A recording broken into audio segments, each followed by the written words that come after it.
It's the Bob and Tom Show.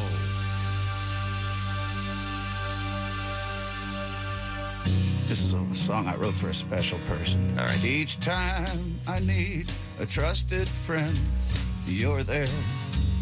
With tears to dry and a heart to mend, you're there.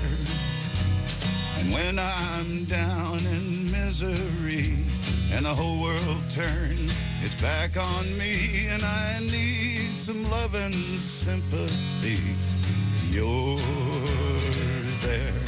Nice, isn't it? Oh, yes. And when I'm weary and tired of trying, honey, you're there. And anytime I need a shoulder to cry on, you're there. And sometimes when I come home with a heavy heart and weary bones and I need a little time alone, you're there. I want to turn the stereo on, but you're there. I gotta get in to use the John, but you're there. And when I wake up lovingly and turn on my pillow, hoping to see Kim Bassender smiling back at me, you're there. Oh, this is more of a good thing than I ever planned. How much damn togetherness can the one man stand? Don't get me laughing here. All right, sorry. I want to flop down in my favorite chair, but you're there. I can't see in the mirror to comb my hair, 'cause you're there. And when I want a little snack at night, I sneak down to the fridge to get a little bite. I see a big fat ass blocking out the light, 'cause you're there. Hey, the late Pat Daly. You're there. Good morning. Hello. Welcome to the Bob and Tom Show. Christy Lee at the Silac News Desk. Hello. Pat Godwin over there in the performance room. Hey, Chick. There's Willie Griswold. Gonna be a good day, Chick. Is that right? Oh, yeah. Oh, yeah. Gonna hold you to that. There's the one, the only Jeff Oskey. That's right. That's right. You ever notice his tattoos? He's got a couple. He's got some tattoos. Yeah. Yeah, see that? He's got one embarrassing one, but a couple good ones. I've got more than one embarrassing. I mean the one's historically embarrassing. Yeah. There's Ace Cosby. I'm Chick McGee, and here he is, the one and the only. He's up and at it this morning. It's Tom Griswold. Saying hello, Tom. Yeah. Now your embarrassing tattoo, Jeffrey. Yeah. And I'm not judging you because you're the one that that's how you introduce it. I'm the one that got it. Yeah. And this is one of the problems with when you're very young, you make mistakes. Right. And what exactly is it again? Well, on my chest, I have, when I was 18, I went and got a rose with a snake around it. Cool. Just to show how cool I was. Yeah. So but it's a combination. You're a badass, but you're also a loving guy with a rose. It's the good and evil. Had the movie Batman, the one where "Kiss from a Rose" is the signature song, had that persuaded this at all? No, in my 18-year-old head, that was really deep. Yeah. Like that the rose can't harm the snake and the snake can't harm the rose. I was into the Doors back then, so I blame Jim Morrison. Wow. I'll defend Jim, but not on that one. And then on my neck, I have my astrological sign because apparently one time I was a teen unwed mother of 3. So I went and got my astrological sign. May I ask, what is your astrological sign? Libra. So what is that? The scales? Such. Mine's like another symbol for Libra. Oh, okay. But it just looks like a coat hanger coming out the The top only of my reason I know shirt. any of those It's is because some of them show up in crossword puzzles a lot. What? Astrological signs. Oh, yeah. Yeah, but I'm a Libra, so you know how. how that is. Oh, you're balanced due to scale. I don't know how that is. What are Libras supposed to be? Well balanced. Well balanced. The Yeah. scales. They're wrong. No, yeah. I know you. I like proved it. That's why I thought if they were scales, it would kind of. Yeah, Be a they little kind of more, weigh it out. Yeah. I see. Yeah, I think they're wrong. I'm an Aries, and that says that you're kind of like quick thinking and can get angry. And honestly, I think that's BS. Get to know me first. You don't know me. I've never seen you get angry. You don't know me. Is that right? Oh, stick around. what is your sign, chick? I'm a Sagittarius. What does that mean? I'm the Archer. I don't know. I've never really looked very much into it. Yeah. Can I tell you something? I don't know any of the signs, but if someone goes, "Oh, I'm a Taurus," I go, "Oh, you're such a Taurus." Oh, you hit Your mic's mic's off. You hit your mic. Oh, damn it. Oh, This sorry. is why I get fired up in here. My damn mic. There you go. I was helping. No, it's okay. I just do a thing. If someone, I don't know any of the signs, I don't know what any of them mean, but it means a lot to some people. So I'll always, if someone goes, "I'm a Taurus," I go, "Oh, you're such a Taurus," and they seem to really enjoy that. Oh, yeah? Yeah, it's just it's Your a little dad's gift. a Taurus. It's a gift you can give. Yeah, and he is such a Such a Taurus. I always think when I hear Taurus, I think the bull and stubborn And a Ford. It's his, and it's his way or the highway, and that is so not you. Well, He said sarcastically. do you know who's super into astrology? No, who? Kostaki's former.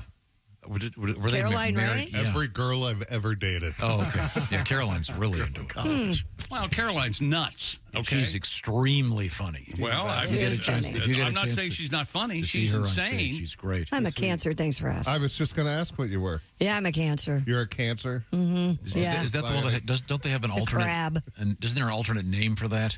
No. Oh, I thought they changed it to like Moon Baby or something. Moon baby. No, But I am- we are changing it now. No, seriously, I am Jason, Google this. I think there's a Google alternate because name Cancer for. is like not or Moonchild or something? Well, There was- Moonchild. Yeah, I believe you're right. I was in an improv class with a girl, and she was super into astrology, and she was a Cancer, and she had a gold necklace that just said Cancer, and I was like, "That's weird." Yeah. Also, how weird that I'm wearing my syphilis bracelet. What a weird day for the two of us. That's what she gets, though. It's going to invite Yeah. Cancer. They're not going to think No. Astrological No. sign. They're going to go, They're oh, my gonna God, think are you about- sick? How And do you now feel? the symbol for yours, what are you again? Libra. Libra, the symbol is the scales? Yeah. The symbol for Cancer is an ashtray with a cigarette lid? Is that correct? No, it's a crab. I don't know what the difference. I don't know. I've had the crabs. It's a crab holding two little cigarettes, baby. Is there anything funnier? There's a video with a crab holding a cigarette. What about the one holding a knife? Oh, I love the crab with The one holding a knife chasing the person. A piece of me. Somebody made a video of a crab crawling around, and then they put a knife in its claw. It's hilarious. Yeah. It's funnier than anything Marty Feldman ever did. Oh, yeah. Absolutely. What did Marty Feldman ever do to you? It was his birthday yesterday, right? Yeah, it was. It was top of mind. I watched the Gene Wilder documentary the night before, so I learned his name, and then we were quizzed about Marty Feldman's name. Oh, yeah. Yeah. Very universe clicking kind of thing. Nice. You know? Well, now we have a few other tattoos. But you don't have any dumb ones, do you, Chick? Or yours are all team-related, aren't they? Yeah, team and very, very, very, very, very personal. But other than that, no. I don't have He has one any. that they legally can't show on screen at an NFL game. I don't know. Is that legal that they can't do that? I think that it's illegal to show the old licensing now. I know somebody talked to me about. I have Washington football team logo on the back of my computer, and it shows up in highlights every now and then.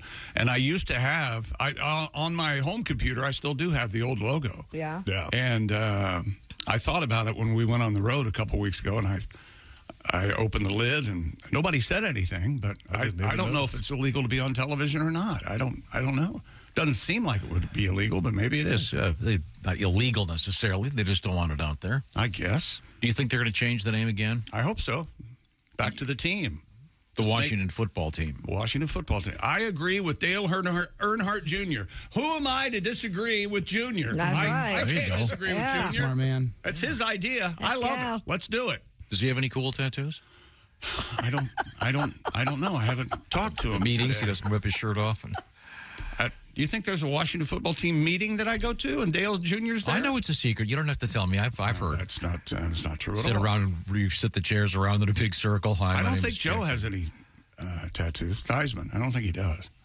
I would think Riggins would have a tattoo, but I don't think he does. I'm not sure. He might have his kid's name on or something. Okay, you want to get Joe on the phone? No, that's okay. Let's not bother him by asking him, hey, Joe, it's the dumbass is here. You got a tattoo? Joe loves us. You guys know what time it is. You guys have any idea how sore I am in the morning? You have any idea? My leg still hurts. Okay. Oh, yeah. Open with that, will you? He loves the leg jokes. Hey, Joe's how's the leg? The zodiac signs are pretty funny. Yours does kind of look like a coat hook kind of a thing. Right? And his looks like a bull. Mine is a sideways 69. I did not it know is. that. That's Look. cool. Oh, you like to do it standing up. And Christy, you are such a Cancer. Here's the thing. You have to be laying down if you're going to 69. You can't stand up. I don't care for it. He has to be really strong. I've tried it. And Young man's game. It's a young man's game. I get winded. I start to lose. Your back's got to hurt. You're doing it wrong. She lifts you. Is that right? She lifts you. I don't know about that. Chick, you gotta get a lady Maybe if she's in Cirque du Soleil. Chick, you got to get a girl that's either really big or really little. Yeah. You're living in the median. You Maybe gotta go to that's the where I'm in the extremes. media. Yeah, maybe so. I don't know. Okay. Well, coming up, we have interesting I get news. winded thinking about it. Standing up. Interesting things in the world of sports. Nope, nothing going on in sports. Zero, zilch. You have no idea what's not going on in sports. Yeah, I do. We got 2 world records, one of which is terrifying. See, that's not sports. That's your warped vision of a world of sports. I hate to tell you, chicks, right in this. The Pacers' Instagram, they're trying so hard to make things interesting right now. There's just nothing happening. Here's Tyrese Halliburton at camp again. Great. Who cares? They just put up, NBA just put up a video of all the NBA, this year's dream team. They're practicing in Vegas. The videos are pretty cool. Of course they're practicing in Vegas, because if they were practicing in, I don't know, Dallas, none of the players would go, probably. If you see practice in Vegas, I'll be there. Did you see what the temperature was in Vegas yesterday? 120, Yeah. I think. That was the air temperature. Said if you walk up to a car and touch the door handle, you'll get burned. Yeah. No, And thanks. The pavement was almost 170 degrees, I guess. Oh. It was crazy time. But Kawhi Leonard got injured during the video yesterday. So. Kawhi got injured? Shocking. No, I'm kidding, of course. But in the video, see, he gets injured a lot. now we have. I was thinking it. I don't know. We have. I got fired up over here, didn't We I? do have some sports. I don't want to even talk about standing up 69. Winded.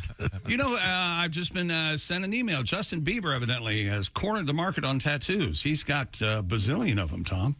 You'd go crazy looking at Justin. Yeah, there's a point at which they become. It's like you get behind the guy that has the car with 40 bumper stickers. Yeah. It- I saw one yesterday. I saw a guy in his whole door, on his driver's side door, was with stickers all over it. I like I'm those like- people because you know to park on the other side of the parking lot. Exactly. From the, Yeah, they don't care. yeah, they're Okay. going to dig your door. Right now, it's a quiz time. I know it's early, but we can handle this. It's, of course, the famous game, What Will Chick Pick? Starring Chick McGee. Hi. Brought to you by our good friends at Silac. The rules are very simple, of course. 2 possible scenarios. You pick either A or B. Chick, are you ready? Go.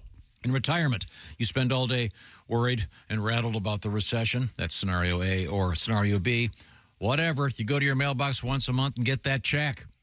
I'm going to go, where am I? I'll take B, Tom. B. Thank you very much. I got okay, go ahead. That is correct, Chick McGee. Thank you. Mailbox McGee. Oh, you haven't said it yet. Okay. I could call you Mailbox McGee. I like the sound of that. Mailbox I like the sound of that, finally. Who wouldn't like the sound of that? Because with Silac, you can have downtrend protection against when Wall Street gets all wonky, and you can spend your retirement with more confidence. Those are some great cans, Tom. There have to be some cans. Here's a good one. You can't outlive your money. Silac, huh? That's right, Silac. SILAC. Get all the information you need at SilacINS.com/Bob and Tom. That's Silac Insurance Company. Silac, SILAC.com/Bob and Tom. Enjoy your retirement. You can walk to your mailbox and grab that check, or perhaps have it deposited directly and save that brutal walk. Maybe you want some fresh air. Well, it's up to you. That's the beauty of Silac. SILACINS.com/Bob and Tom. Coming up, we have a quick review of some of the stuff that happened yesterday. We have sex in the movies in the news. Kind of surprising. In the theater or in the movie? Just sex in the movies. And not having sex in the movie theater. That's different. Oh, sorry. I mean, sex up on the screen. You do a standing 69 in a theater.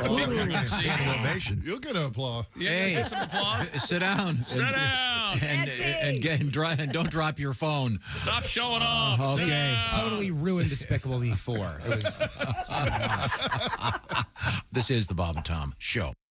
Bob and Tom 24.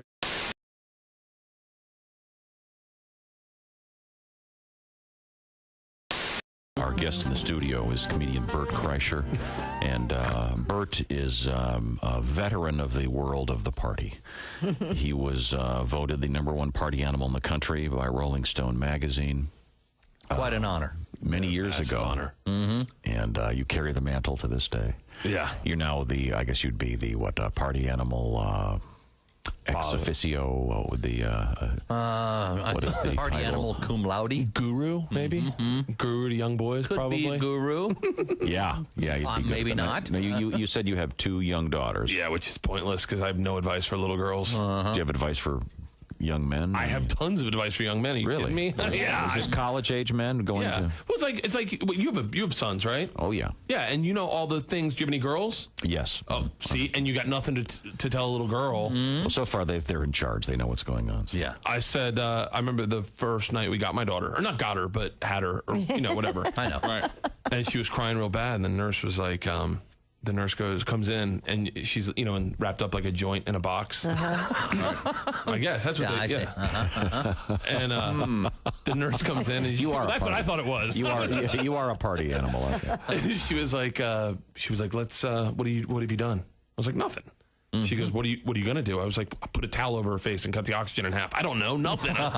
And she goes, here's what you do: take her head, put it by your heart, take your pinky, place it on her lower lip, and allow her to draw it in. That'll calm her down. So I do it, and sure enough, as soon as I put it on her lower lip, my daughter draws it in like she's trying to rip the nail off. Just, I'm like, we're stopping this tonight.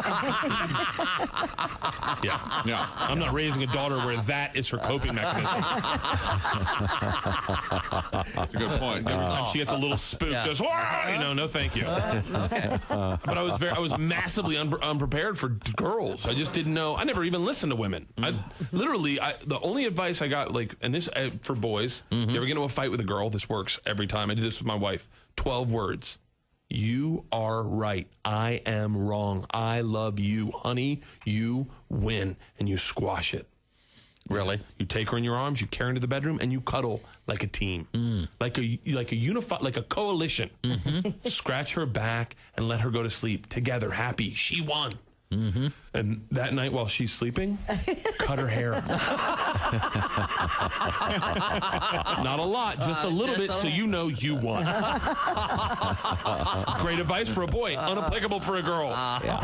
Bert Kreischer's our guest. I'm glad we have this on tape because you're going to be dead very soon, I think. Yeah, we can use that as evidence, I think. Yeah, you're going to be wheeled out of your own home in a gurney. Yeah, I have no idea. It's forever, right? What am I counting the days for? You think guys doing life in prison count the days? I don't think so. You do your time, I'll do mine. Oh, no, I got out. You got out? Yeah. I escaped. This is Bob Cavoyan for Channel 13 in a special Olympic moment. We are going to recreate the very first time the torch was ever run in history.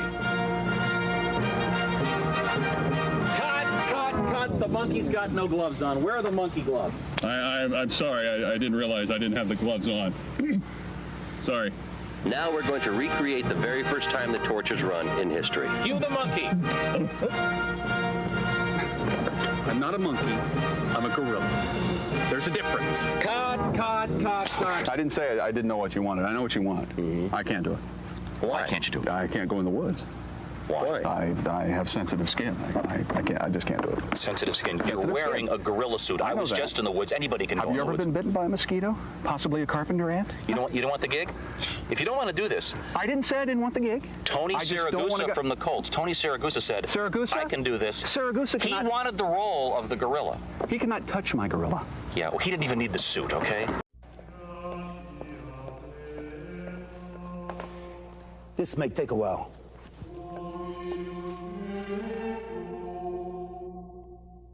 Here, Say, how'd it go, boss? He said he's heard worse. He says he's heard worse. He says he hears worse every morning. Bob and Tom in the morning. Louisville's classic rock all day on 95.7 QMF. Please forgive us. Hi, everybody. Christy Lee from the Bob and Tom Show. Miss some of the show?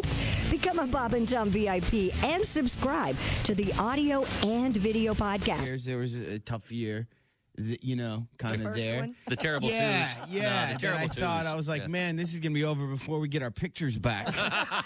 I'm like, wow, man, I don't even know if some of our guests even made it home on the plane yet. And I might be calling it quits. Wow. But, like the other day, me and my wife, we went to the mall. She wanted to go to a Pottery Barn to find a podium to give me lectures from. Do they have those? No, they have them at Restoration Hardware. Oh, You found one then. Yeah, That it's is more a- mission style looking. That is a fine, nice. fine piece of comedy right there. Eyebrow dandruff. That's disgusting. Is that a thing? I'm not proud of it. There was. Why would you bring that up on the air? That's I didn't. It was Christy did. It was said in confidence off the air. Yeah. Don't ever say eyebrow dandruff in front of a potential lover. No. Hey, look, ladies, if I'm on top, you might get sprinkled. Hey, welcome back to the Bob and Tom Show. Hello. You're just in time to join us in remembering what we learned yesterday. Hello, Tom. Good morning. It was very valuable yesterday. A lot of stuff. Coming up, we have some fascinating world records. We have another update from the Olympics. Okay. News from the world of sports. Other delights. Sex and cinema. Or a lack thereof. Not in the theater, but actually in the movies. Yes, Right. On the screen. On the screen. On the screen, I guess. Yeah. That's the best way to say that. Yeah. And, you'll be quite surprised at the results. Time now for things we learned. If you speed, there are lots of sounds you might hear, like the sound of your vehicle crashing, because eventually speeding catches up with you. Paid for by NHTSA. That's NHTSA. Let's see. Tom has to stop. What happened yesterday? This could be this. That opening could cover so many things. Tom has to stop. Stop. Yeah. Doing other things when we're trying to do the show. That's, there he is doing it. There he was. He was just doing it. Yep. What happened right at the top of the show? Right before we started, you said sorry and stood up. Oh, I had to clear some of the information, the technical stuff I hadn't paid. He keeps the stuff he really needs as far away from him as possible. Can I make an observation? And this might be totally wrong, but I feel like you're in such... You are just overcome with the, you need to look busy. You need to feel busy. And you can't. I was busy. No one's that busy that often. I was busy a moment ago. I'm not busy. I'm relaxing, drinking a nice decaf tea. Decaf tea, everybody. Decaf tea. Lies. Filthy lies. All lies. Filthy lies. Lies. Go check in the wastebasket. Decaf tea. Keurig decaf. Jeff Oskey caught a fish at his lake house, which has a water slide from an amusement park. It does. Which I need to go down there just to see that. Yeah, we're at the slide, baby. Holy hell. How did you install that thing? Well, my dad welded a bunch of pillars and we sunk them in the ground and ran it down. And it took us like 3 tries to get it right, like all the angles and turns. But they had foster kids at the time, so they just shove them down them and see where they hit, and then make some adjustments. And then Why do I feel like wish I was joking. I'm not even become a member of a hearing they're going to have put somewhere. a bicycle helmet on them, you shove them down the slide to see where they hit, and you make some adjustments. Wow. All right. So it took like 3 times of getting it right. That's amazing. Yeah. Did he have to pay for? Did he have to buy the water slide? We found somebody on Craigslist and traded out some welding for the. And how long? Like 100 yards? How long is it? It's like 400 feet. I think. Is it? What color is it? It's multiple colors. That's cool. It's a bunch of random pieces stuck together. It's pink and yellow and blue. Oh, and that orange. sounds so safe. Oh, it is so white trash. Is it one of the love ones where part of it goes inside the house and then it goes back outside? That's where we messed up. We got it too late. 400 feet. That's a lot. Yeah, I mean, it's got a pump that runs water up from the lake to keep it wet. And How did you transport that? in pieces. like in the back of a truck. Okay. Did the neighborhood association have any? Oh, there's no neighborhood association. You should see all the flags they fly. There's a lot of F-word flags up on my lake. Yeah. They don't like a current somebody. I can imagine. There are always mad at those flags up there. They're mad There's at no somebody. HOA in our neighborhood. No, normally it's grown over with brush and stuff, so you can only see the top and the very bottom. Everything else. Now, during the winter, it's just a horrible eyesore. Yeah. But we aren't up there, so who cares? Oh, I see. There you go. Yeah. Okay, we learned that yesterday. What else we learned?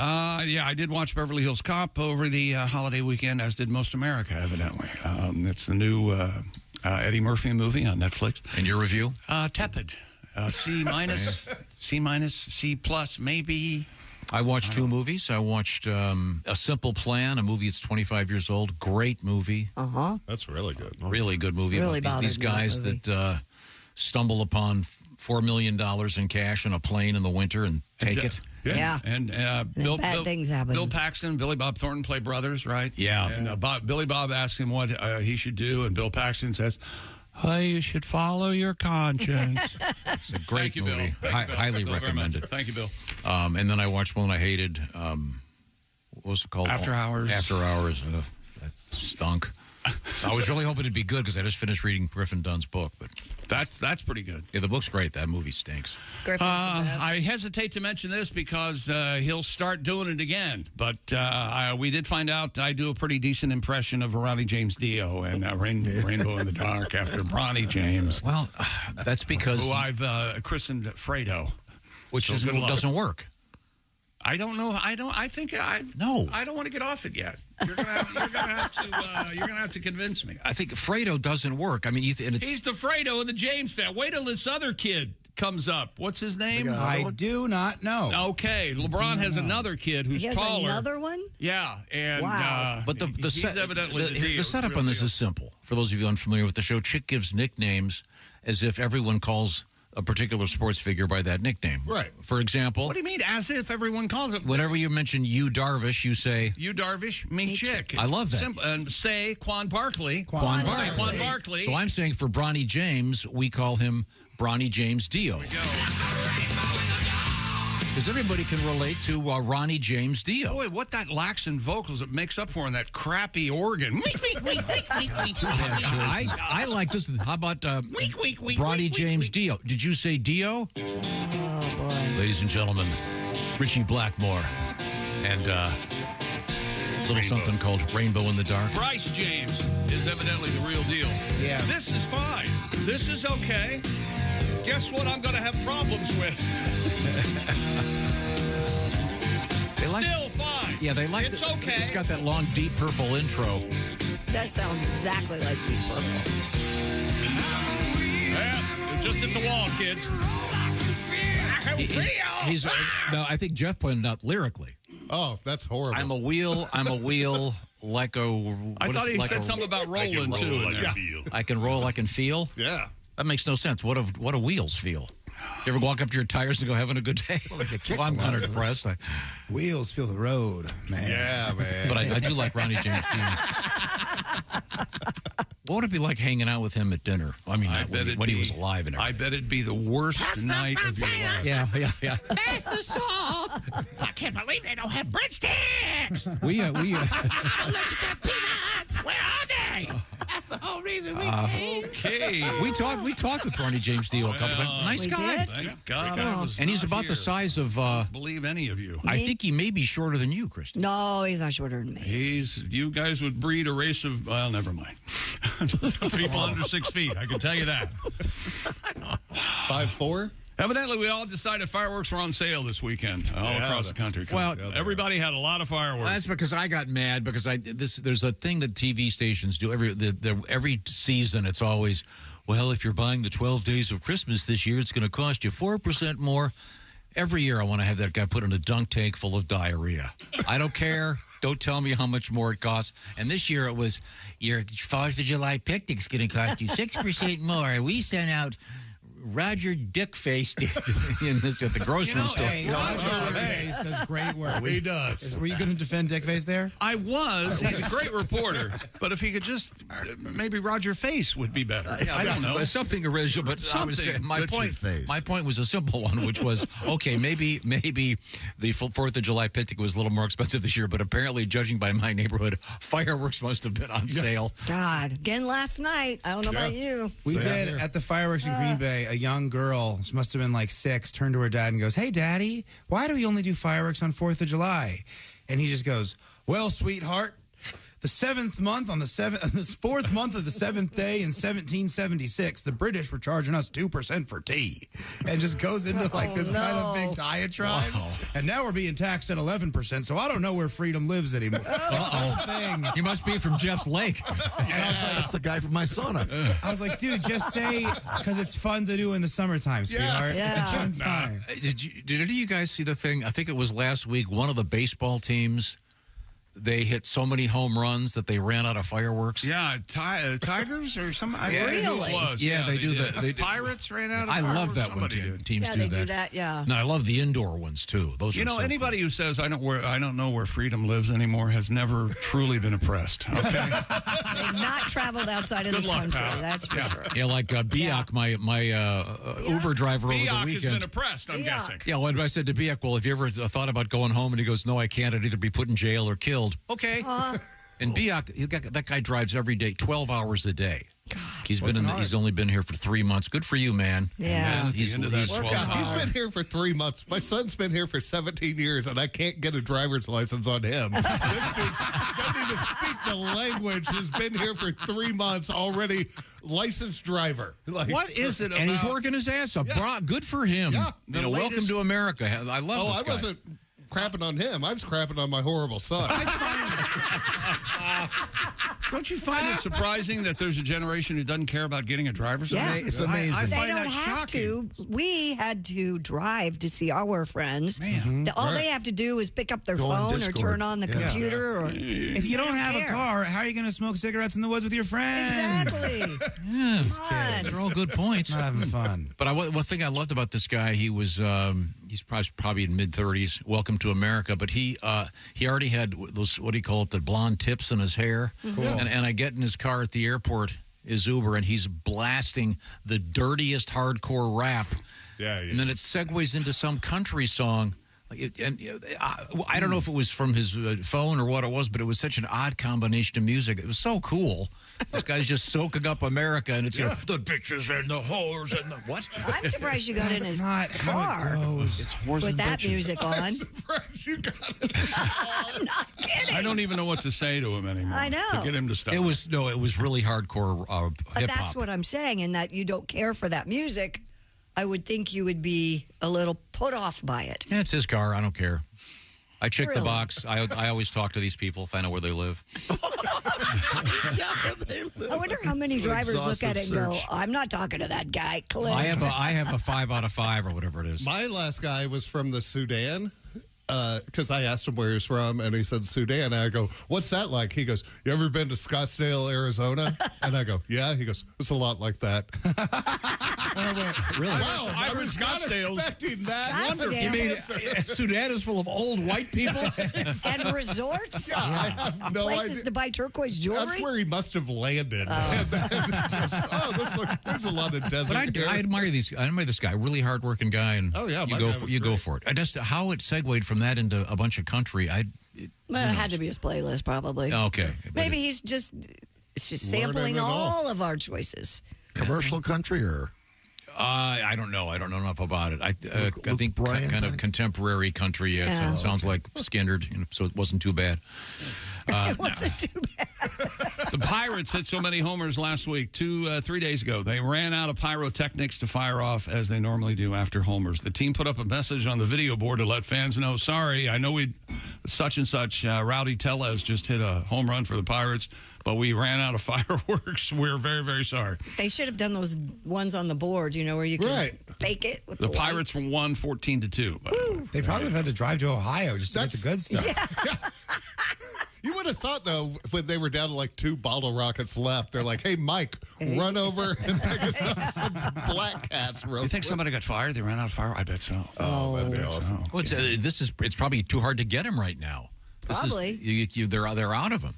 Do you ever notice when you go to a really nice fireworks display and everybody's got their blankets out, you're all watching, there's always the one guy that, even though they've got these world-class fireworks going off, he decides to shoot off his flare right by his car. Oh, yeah.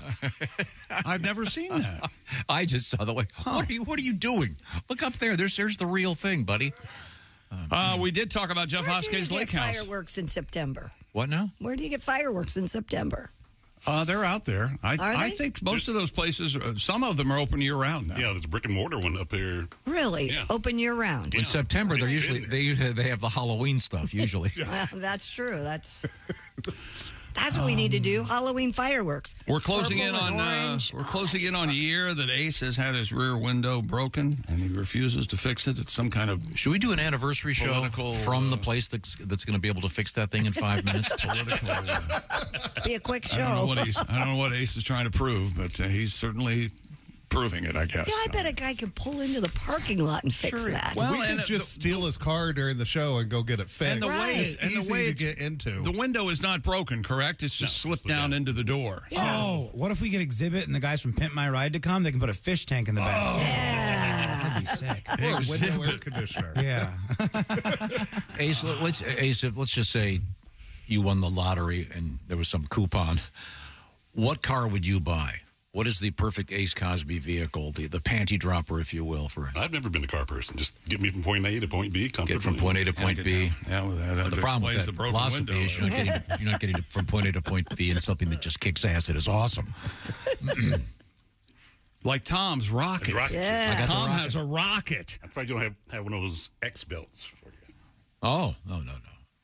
Oh, like a seatbelt? Really? They need harness? A race car, yeah. Don't you want to get there in style? A 6-point harness. By the way, I'm not sure that if you know, I don't know how these computers were, but we were talking about Jeff Hoskey's water slide. Mm-hmm. One just popped up on my screen. How much is it? No, it just shows this water slide at some park. So my computer's listening. He listens more than I do. Yeah, he does. You know what the best listening is, Tom? What's that? Raycon Everyday Earbuds. That's right. And Raycon's upgraded their everyday earbuds. You also now get active noise cancellation, the new and improved gel tips with ergonomic design for that perfect fit, and multi-point connectivity. It lets you pair with 2 devices at once. Two devices, and a even quicker charge function, and weatherproof and sweat resistant. They hooked us up with Raycon Everyday Earbuds about a month ago. Christy got the blush violet. Mm-hmm.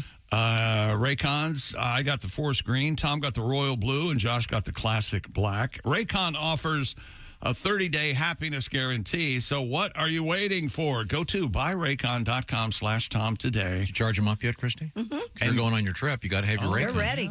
Get ready to go. 15% off the already low Raycon price. That's plus free shipping. 15% off and free shipping at buyraycon.com/Tom.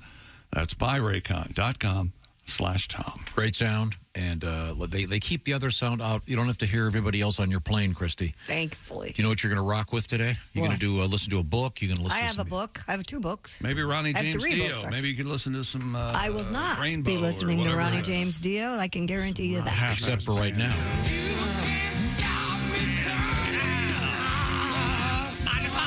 Use the restroom. Keep your seatbelt on. Excuse me. Flight attendant. Butter on my popcorn.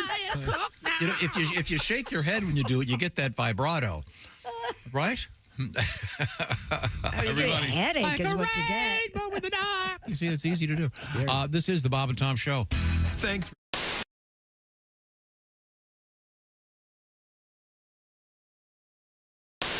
Cam Newton folds like a Jeff Bodart joke. Turducken. You mean, and now from the source. We're all doing Bodart. Turducken. Let's listen. I'm going to play the original. I want to see if you guys can get the right pitch. Okay. I'll play it at the end of I'll say 3, 2, and won't say the 1. 3, 2. Turducken. Turducken. Turducken. You got to go high. Turducken. Okay. Turducken on this show means a joke that has no merit. Well, let's hear it. I think he had a stroke is my favorite line from Josh. Anyway, we could hear that. I love that in its entirety. My favorite was when Josh looks at him and trying to help. It was like being backstage for a moment. Dude, there's nothing there. Now, the setup on this is a classic joke delivered by our engineer, Ace. Ace, can you do it again? Do you remember the joke? We were talking about... The joke is in there, right? I don't think it's in this one. Oh, okay. I'm sorry. Okay. Do you know the joke, Ace? Remember? Yeah, it's a fact that people think the first French fries were fried in France. They weren't. Where were they fried? They were fried in Greece. See, get it? See? Good play on words. Love jokes that you have to go, get it? Words have two meaning. Greece, you cook in. That's Greece, right. a country. Right. And you don't see it coming. It's a classic joke. Sure. Now try to get that joke momentum in your head as you hear what happened immediately following Ace's joke. What's a duck fried in? What's a duck fried in? No, that's Jeff Bodart talking. And by the way, he just got done booing Ace. Right. He's so excited. Yes. This is a man who makes his living selling wands. Hey! No, he's a stand-up comedian. Yeah, that's his side hustle. Okay, it's a side hustle. Okay. So once again, Ace says, okay, they're fried in Greece. Okay, get it? Okay, here we go. And then here's Mr. Bodart. What's a duck fried in? What's a duck fried in? Turkey. Now, I want you to know, I did not pause that. No. That was genuine. Stunned silence. I mean, that's a full 2-3 seconds. We never have that. Silence. Yes, everyone is sort of processing. I think we're all going, okay, why am I not getting this? Yes. Right. At first, your brain goes, I don't get it. And then you're going, why don't I get it? What am I ignorant of? It must be some inside thing. And then we all realize none of us are getting it. And then we're laughing about that. And that's where we pick up the joke. Turducken. And then he Turducken. Very. And then he takes ownership of it by saying it again. Yeah. Which is what I am famous for. If at first you don't succeed, say it again. Say it so many times, they'll laugh just to make you stop.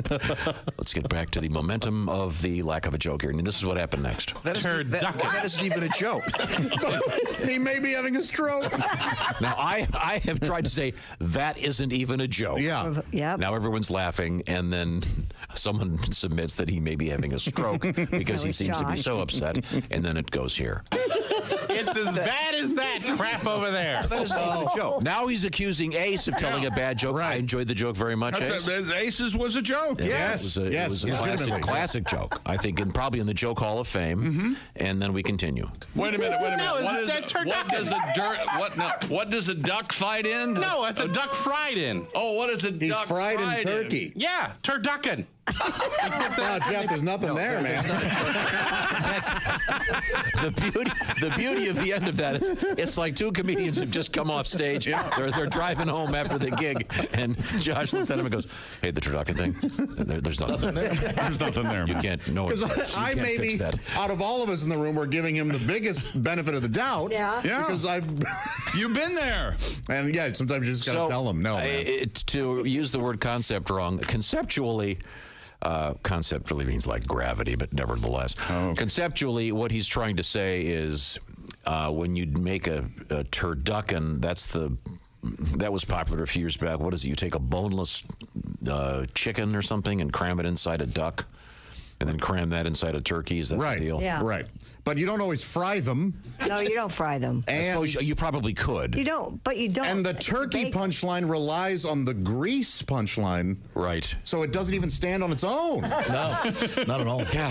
So that is the. If you really want to get into it. This is a new feature on the show we call Joke Autopsy, where we take a joke to the morgue and could be start here all night. doing some stuff. And if you talk to Jeff, he still thinks it was funny. I know. And claims that people have got to have his back. No. No one can. I would like to see the exegesis as that is. You lay it all out for me. There's no way. What is a duck fry? Jeff, there's nothing there, man. Hello, my name is Alexa. Are you looking for Bob and Tom Radio? Well, it's on me. Just say, Alexa, play Bob and Tom Radio on TuneIn.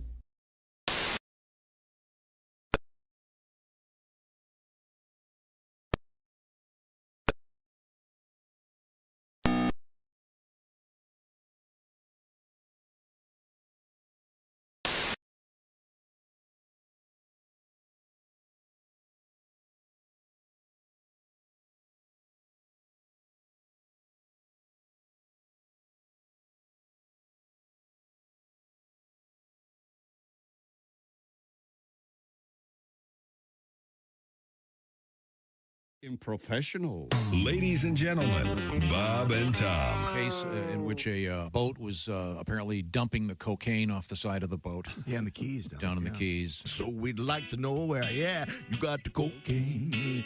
Yes, we'd like to know where you're taking the cocaine. There's coke in the boat, maybe coke in the boat, and the boat over, coke in the boat, $1 million maybe, coke in the boat, coke in the boat. There we go. Bob and Tom in the morning and highlights all day long. The Bob and Tom Show, weekday mornings at 6 a.m. Eastern on Bob and Tom 24/7. Hey, Alexa, how can someone listen to Bob and Tom radio on a smart speaker? Just say, Alexa, play Bob and Tom Radio on TuneIn. TuneIn? Correct. Alexa, play Bob and Tom Radio on TuneIn. 24/7? All day, every day.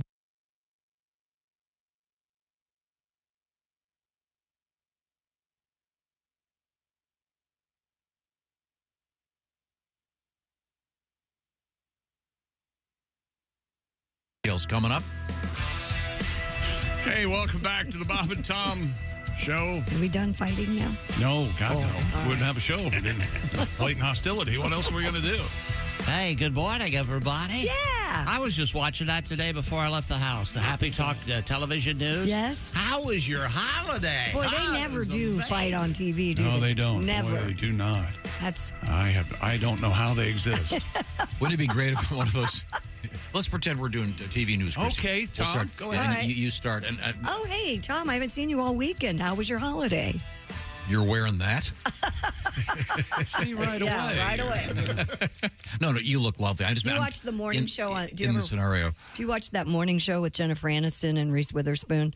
What? Apparently not. It's called The Morning Show. It's Yeah, on on Apple Apple, yeah. TV. And they do that. They'll do the happy talk, and then the minute the mics go off, it's it's pretty great. Nice. Yeah. Yeah, but the problem with that is you never know if your mic's off. Oh, I know. I worked in TV. In that business because you don't have the switch. Yeah. At least exactly. here we can go. We can turn it on Right. and off. Yeah, they and also they don't the know. people back in the booth are listening. Oh, yeah. So the last thing you want to do is go, hey, did you see Jason this morning? Oh, my God. Wow. He's wearing that. Wow. Yeah. First thing he said to me is, I don't have underwear on again. Like I'm supposed to think about that? Can we institute a no shorts rule here in the... You don't like shorts? I don't like seeing men's legs. Really? Yeah, especially Jason, the producer. He's always walking around with those bird legs out. Yeah. That bugs you? Yeah, it's bothersome. Really? So, new rule. Do you not wear shorts ever? Not in public. Really? I'm doing the world a service. Now I have a question. You have extraordinarily thick head of hair Yeah, I'm and hairy beard everywhere. Are your legs Hairy? Yeah, I'm hairy everywhere. Lots of people pointed that out when I posted my picture yesterday of... You know what? No matter where you go, no matter what you're talking about, people are great. Well, the best part is... They really are. Someone pointed out, and I didn't notice, and Jason may want to throw this up, the picture from yesterday. Apparently, someone goes, oh, not only did you catch a fish, it looks like you caught a chub. But the opposite is happening, if you know what I mean. But it's it does look like there's a kind of a tent on like your a short. folding or something. Yeah, it does, Yeah. it does look like that. I mean, you like fishing, but not that much. Well, it looks like I really like fishing. Well, haven't you learned not to read the comments yet? Come on. I know what that is. That's when it gets sucked up so small. Yes. That it kind of arches up. Yes. You know that's what I'm saying? exactly what's happening. Yeah, because when it's longer, when it's hanging down, it'll go down. Yeah. But then when it comes in, it goes up. No, it shrinks up. So it'll pop up and like that's that. what's happening. That's terrible. It's the opposite Yeah, I of hate what that. they think is happening. I know all about that. Okay. All right, I got to look it up now. I don't remember this yesterday, but apparently I called Tom a fruit at some point. I don't. You did. I did. did. You big fruit or just we were talking about whether a tomato was a fruit, and some said it's a fruit, some said it's a vegetable. I could see me saying that. And then I said you're a you fruit. said I was, actually. There was an odd discussion about some news story that 25% of Americans don't ever eat vegetables. Oh, yeah, that's right. Which is hard to believe. I know. I mean, especially a French fries count, I would think that'd be 90% of America. Who doesn't French like fries aren't a vegetable. Yeah, but who doesn't like French fries? But that's not what we're talking about. We're talking about broccoli and Brussels sprouts and cabbage. These are vegetables. Okay. Cabbage make you fat. Now, do you remember what America's most popular vegetable is? I do. Corn. Corn. Watermelon. Corn. That's a fruit. Oh, sorry. Oh, I forgot to bring the watermelon in today. Darn it. Well, Ace brought a watermelon in yesterday. I was going to bring Why it didn't in you bring today. that into the studio? Is it gone already? No, I had to slice it. Oh. It's a process. Where is it? In the fridge. It's in the fridge. We can have some watermelon. Oh, one of the Black Mambo watermelons. That's right. $13. Oh, yeah, he was He got off his wallet for a watermelon. That's amazing. $13. Yeah, they're like called Black Diamond or Black something. I don't know. They're delicious. Josh evidently has been kidnapped, and I'm not sure if he's ever coming back. He will be back tomorrow. I paid the ransom. You paid the ransom? You did. Yeah. He did. Paid it in coupons. Christy claimed, I don't remember this. What? You claim you've never been inside an ambulance. I haven't. Yet, it says. Well, God, please, not now. Every time she goes to Europe, though, there's I something. break Remember, something. you break something or something happens. You broke your leg, right? I broke my leg in Italy, and then 5 days before I went to Paris a few years ago, I broke my foot. So I have literally not worn heels. I have been so cautious. Yesterday, I went out to dinner, and somebody goes, "Do you want a glass of wine?" I go, "Oh God, no! What if I got a DUI?" No, not tonight. I'm not doing anything to mess this up. I'm not going to do anything. Exactly. No. And then a news story came out yesterday about Barcelona. Well, we'll where get Christy to might that. be headed. We'll talk about that. Christy's heading out on her anniversary trip with. You got married? Yeah, I got married. It says over your a year husband, ago. Tony. His name is Andy. I thought it was Dandy. Yeah, that was Randy. Is it Tandy? Andy. Andy. Yeah. You say it like that, Andy. Okay. Well, she'll be back. She'll be back before you know it. Okay. Let's see. Tom, don't ever forget this about yesterday's show. Tom loved his erector set. He had. Oh man, Did you have you several got erector so sets? excited about that. You combined everything. You didn't get like 2 or 3 and combine them? How did those work? Did you have to use a screwdriver, or did they you snap had little tools together, and nuts and bolts and little chunks like the size of coffee stirrers, a little bit wider. I don't think they metal could be strips. I don't like many of our toys when we were kids. Said the old guy. I don't think they could be sold today. I don't think those erector sets could be sold today. They still have them. The way we had them, though. Yeah. I think they've because people would swallow parts. Well, and the edges and stuff on them are weapons. And toys are just so dangerous. And now kids can just play video games online with strangers on the internet who, like you said earlier, always good, always nice. Yeah, that's true. Yeah, no one ever got molested by their erector set. Oh my gosh! Although that one guy called himself the erector set. Remember that guy? Yeah. If he could go online. Boy, oh boy. Oh, dude. You know what an erector set is, don't you, son? Oh my.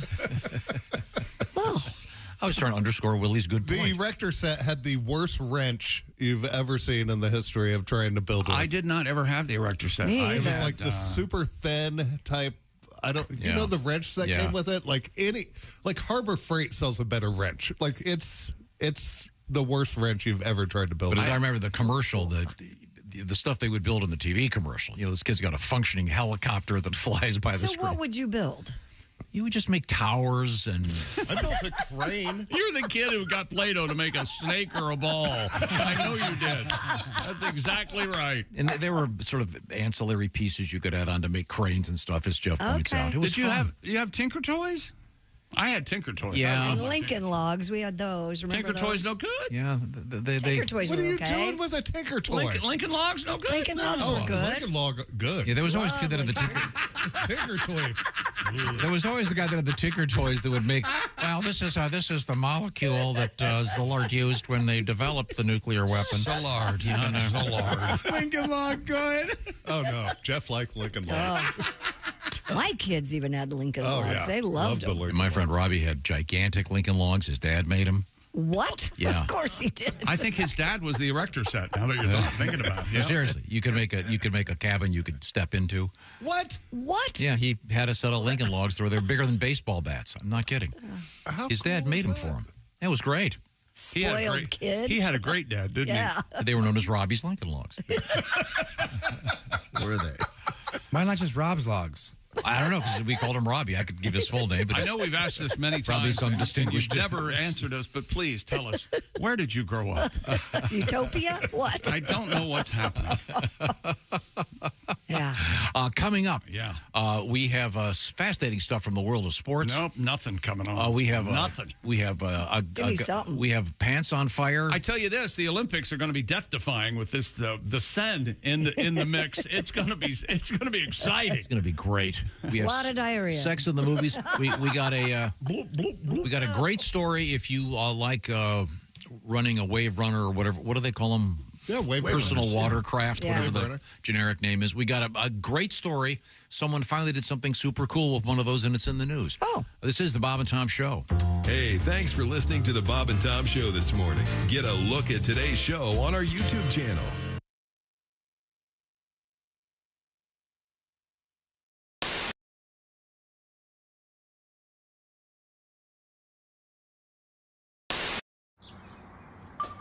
Is that Chick McGee?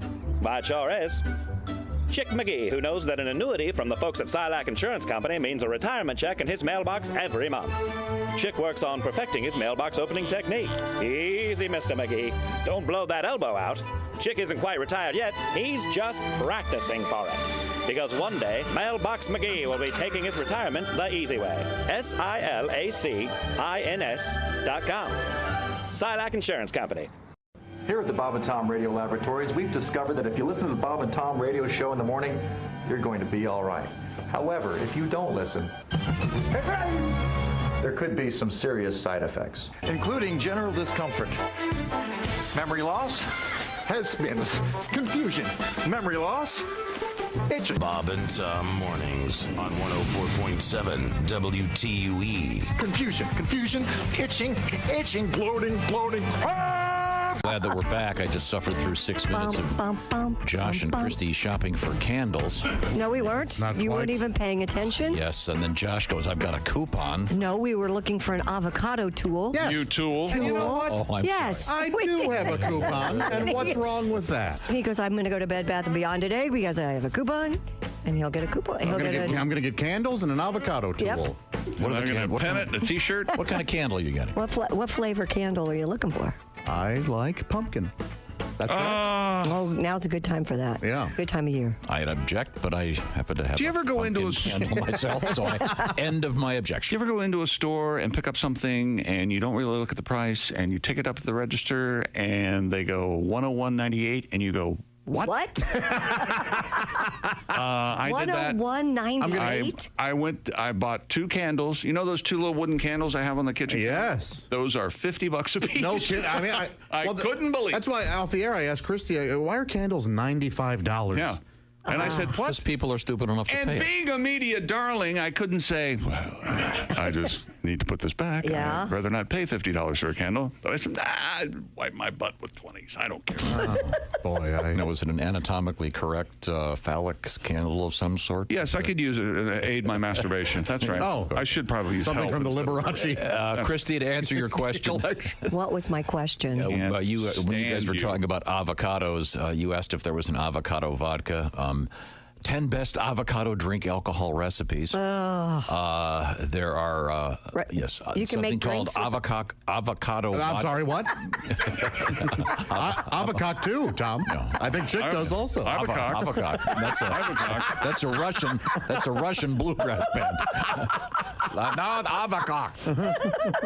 That's a Genesis song. The steroid era is about to start entering the Hall of Fame. I think so. Might happen. Let me grab that. Okay. Hello, Bob and Tom Show. Hey, Greg, it's Babe Ruth. Hey, the Bambino, the Sultan of SWAT. You're in the Hall of Fame, right? Sure is. Yeah, sure, Dad. You know, we don't get the best reception up here in heaven, so let me get this right, Dad. I heard we got a pudgy old bag named Raines headed to Cooperstown. Well, never mind. Why bother?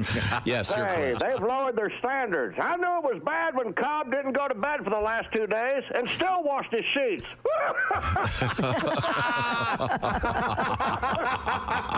Hi-oh. Dad, back in my day, if you didn't hit at least 600 home runs and bang twice as many dames, you didn't stand a chance. And how? Now they got these steroids we hear about. Hell, all we had was yellow fever, polio, and warts. And that's just what they put in the hot dogs, Dad. Hey, listen, the train's leaving. We got gigawater and a box of stogies. I'll see you in Cooperstown. Hi, this is Chick McGee from the Bob and Tom Show. Miss some of the show? Become a Bob and Tom VIP and subscribe to the audio and video podcast. The Bob and Tom Show, on air, on app, and on demand.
This is Larry Reeb, Uncle Larry. It's a sick world, and I'm a happy guy, and you're listening to the Bob and Tom Radio.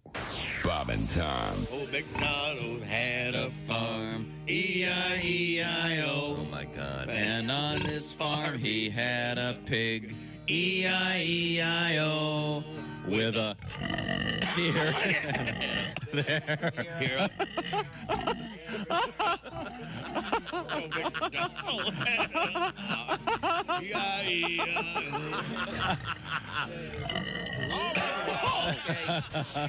We were stupid before stupid. Hey, hi, was this is cool. Tom. And this is Chick from the Bob and Tom Show. Hey, Christy, what's the best way to get full access to the show? Hey, what? You introduced me. That would be to become a Bob and Tom VIP. Very good. Now, Josh, what's a feature of Bob and Tom VIP? Wait a minute. Well, the live 5-camera video stream of the show, plus a podcast of the show, and comedy from the Bob and Tom archives. Excellent. Chick, what do you have to say for yourself? Become a Bob and Tom VIP now. Just go to bobandtom.com/ I'll tell you when it happens. Hi, welcome back to the Bob and Tom Show. Christy Lee at the Silac News Desk. Hello. There's Pat Godwin. Hey, Chick. He's over there in the performance room. Get a big bad... have we heard from him yet? Big bad song out of Pat? No. Hi, Pat. How are you Stocking there? up, baby. All right. There's Willie Griswold. Hey, man. There's Jeff Oskey. Captain. There's H. Cosby. Hey. I'm Chick McGee. Hello, Tom. I'm extraordinarily excited about right. some forthcoming work from Mr. Godwin. I can just tell you that Really? right now. Yes. Okay. Yeah, there's a rather... forthcoming, not right now. A rather unusual story. We could do it right. There's a really unusual story in the news. Oh, please don't do it. That's a tough one. I got to work on it some more. Okay. Oh, then I guess we're not going to do it now. Okay, sorry. We'll wait. Forget that I tried to do it. I can do something for Jeff, though. Yeah? Jeff Oh, Oskey? yeah? Never read the comments. You know Jeff. what you are? No, You know what you never. are, Jeff? You're the Lake King, is what you are. Oh. You're the Lake King. You've got a water slide. You are the Lake You're King. catching fish as big as your head. You got That's a right, nice baby. big You're amazing. dock and deck and cabin. Ooh. You got... Can we get that isolated? Her talking about my big deck. Yeah, man. Nice. Everything's big coming up Oskey deck. right now. You got the dock, you got the deck, you got the deck. got everything. Well, you're going to get in trouble. You get dock, dick, and deck going. But Well, I was going to do an internet comments thing. I think I'm going to change my mind here. Call a little Audible. Okay. Because I'm fishing with my comedy friend. Get that whistle ready. Jeff and I've been fishing since way back when. Oh, we tell road stories and talk about comedy, folks. Yeah, we do. Real stuff about our exes that we turn into jokes. Yeah, I'm sitting on the dock with Oskey. He caught a catfish, I caught hell, I got home too late. Woo! I'm sitting on the dock with Oskey, wasted on wine. Oh, yeah, great day. It's whistle time now. Oh. No, it's not there. Okay, Okay, we get it. All right, that's enough. Okay, we get it. It's a little loud. How are you supposed to take that? I'd rather hear Ronnie James Dio singing Rainbow in the Dark. Like a flautist in the dark. That is an insult. I see. Now, are we checking in with the sporting scene? UConn and men's basketball coach Dan Hurley agreed to a 6-year, $50 million contract through the 29-30 season. You recall, he turned down the bag with the Lakers. The Lakers offered him 6 years, $70 million. He accepted 6 years and $50 million. Oh, boy. He's probably going to have a car payment now. What a bitch. I don't know. I don't know what's going to happen now. Poor guy. But if the UConn Huskies win the NCAA men's basketball championship coming up this season, they'll be the first team since UCLA in the 60s that won with Jabbar, won Lou Alcindor at the time. Are they canceling all music and art classes in that state? 3 in a row. By the way. Well, kids, sorry, we can't buy any books. We got to pay the coach. Yeah, that'd be like Harvard running out of money. Yeah, UConn, the University of Connecticut's run out of money because they had to pay Dan Hurley. That's right. To say priorities. You're a child. No. I thought he was giving back some of his salary. Never mind. Give back all of it. Can you... So you're against signing him to this? No, I just think there's some issues here with some of these salaries. Okay. Do you think the highest paid person in the state should be the football coach? If they're a good team, sure. Okay. All right. How much money does that generate for the university? It's you can't count it. There's so much. Okay.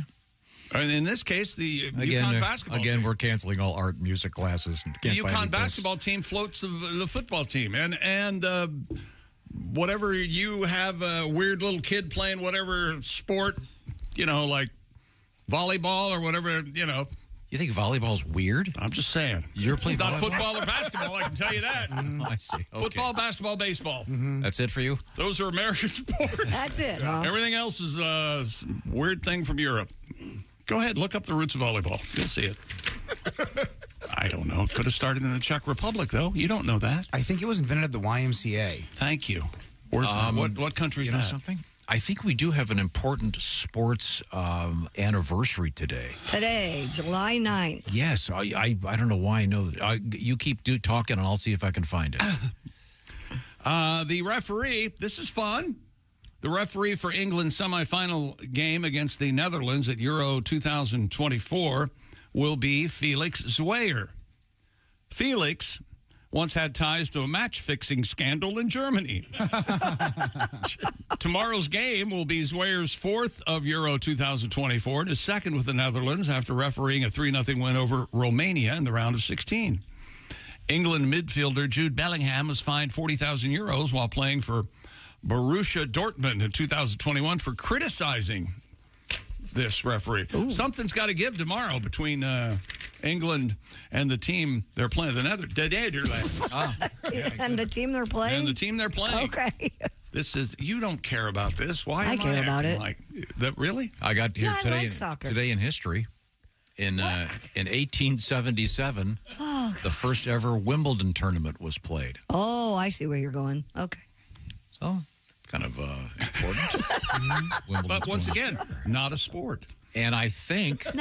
Tennis is not a sport. Am I correct in saying men only?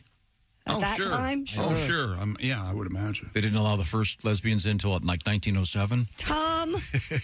It's a good joke. It's a fine joke.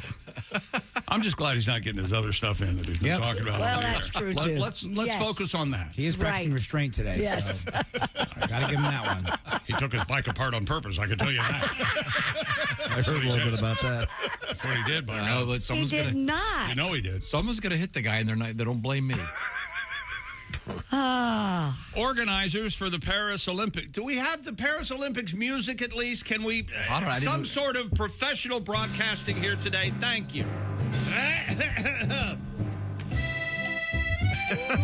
Oh, jeez. Organizers for the Olympics have finally unveiled backup plans for open water swimming events. Finally. If the Seine, when is deemed unsuitable. Triathlon and marathon swimming events are scheduled to take place between July 30 and August 5, but unsafe levels of E. coli E, of course, stands for Elven. No, it stands for coli ew, poop. Have been detected in the river in recent weeks. Organizers confirmed the events could be postponed by a few days if conditions are unsafe.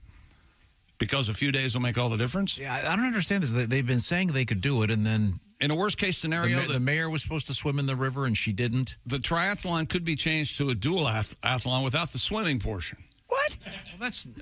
Don't they have a pool there? Right. They have no other water. They've got to have a pool. Then the triathlon, the marathon swimming competition could be relocated to the Nautical Stadium in the Greater Paris region, which already hosts rowing and canoeing. Once again, not a sport, not a sport. Rowing, canoeing over a football game? I don't think so. Well, I think there's more than one sport. They can accommodate up to 15,000 spectators at this nautical stadium. So what are they, if they take the swimming out of the triathlon, what are they going to substitute? Like fencing or something? Rug hooking. Oh, okay. Or maybe they could do breakdancing. That's a sport this year. Yeah, it is. Oh, by the way, they're about to release the breakdancing shoe. Yeah. And I don't know what they're trying to pull over. It's not, that model Nike has been out for like 3 years. I don't know what they're trying to pull. No, really? They just threw an upside down swoosh. Because you said it to us, and I've seen that shoe before. But the shoe is, excuse me, the as you pointed out, Jeff, the swoosh is upside down. That's the difference. No, the swooshes have all been up. They have many. That swoosh. They have many shoes that have their swooshes upside down and backwards. But that's the That one's not upside down. That's the official. If they say that's a brand new shoe, good for them. See the official. See on the bottom, there's a and that's the official Olympic breaking shoe. Would you? That's kind of a cool shoe. I think I might get a pair of them. Yeah. I would love to see you in those. I would love to see you in those shoes. Mm-hmm. I won't be doing any breaking or wearing them at home. You know what? I'll get a pair. Oh, that's a good point, Pat. Thank you. I'll get a pair, and then we'll have two pairs, and I can crap in one pair and cover it up with the other. How about that? Okay. Okay. What are those going to run? Did you know? Are they? I don't know. Well, you can walk. I think they're run. $170. Are they 170? Yeah, I've been looking at them. Now, does each sport have its own special release for the Olympics? Each shoe?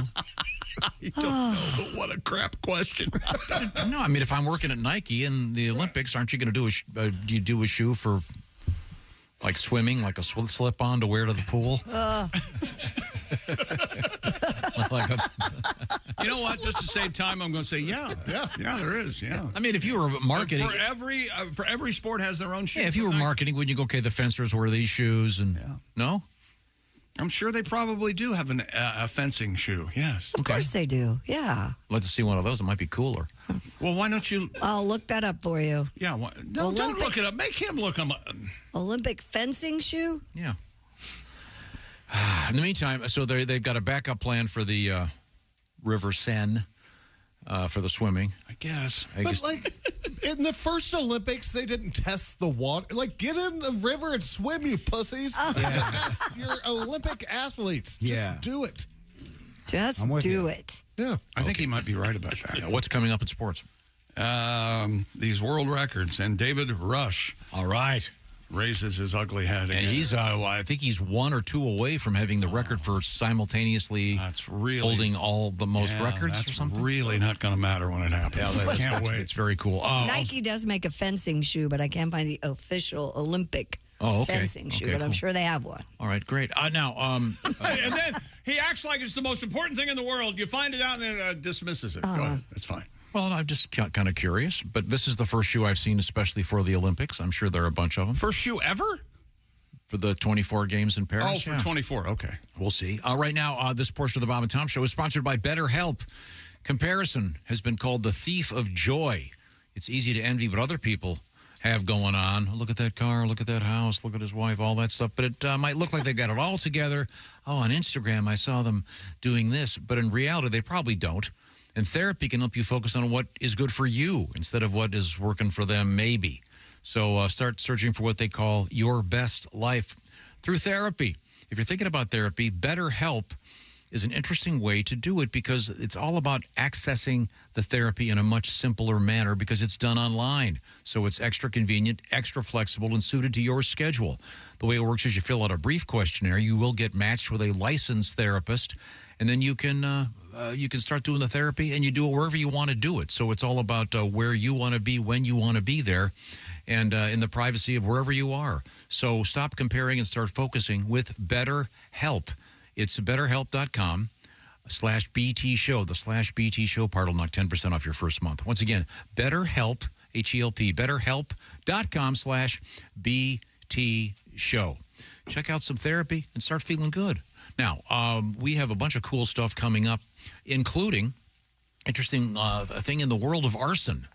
I think I would say in the world of arson, I would say this would be, I would think, Rule 1. Yes. Coming up. Okay. This is the Bob and Tom Show.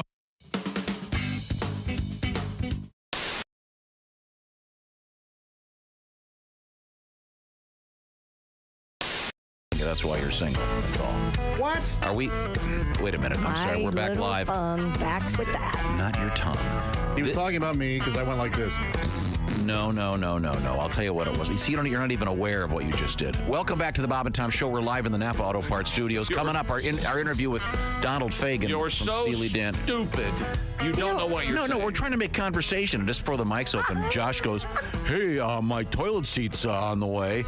Yeah, that's right. He's excited about it. Right. It was something we had discussed. Did you hear what Tom said? We were trying to make conversation. Tom doesn't have conversations. He didn't speak a word during that break. He kept his headphones on. They invented the phrase, he talks at me. You, yes. I thought it was live. I mean, Josh, okay, you're on a first date. Let's just say, and there's some nice music in the background. You're at a nice restaurant, and the waiter comes up. You order some sort of cocktail, I assume. What's your beverage of choice? I might have a tequila and a beer. Together? Beer. Sure, there you go. Beer and shot. Why not? As you can what see, he's thinking is, here, you don't look like an alcoholic. That's what he's thinking. Oh, no, I think he looks like one. And then farthest from the truth, but go ahead. And then this young lady orders something, and then you say, diverts the conversation starter, "Hey, my new toilet seats, I just got a thing from Amazon. It's on the way."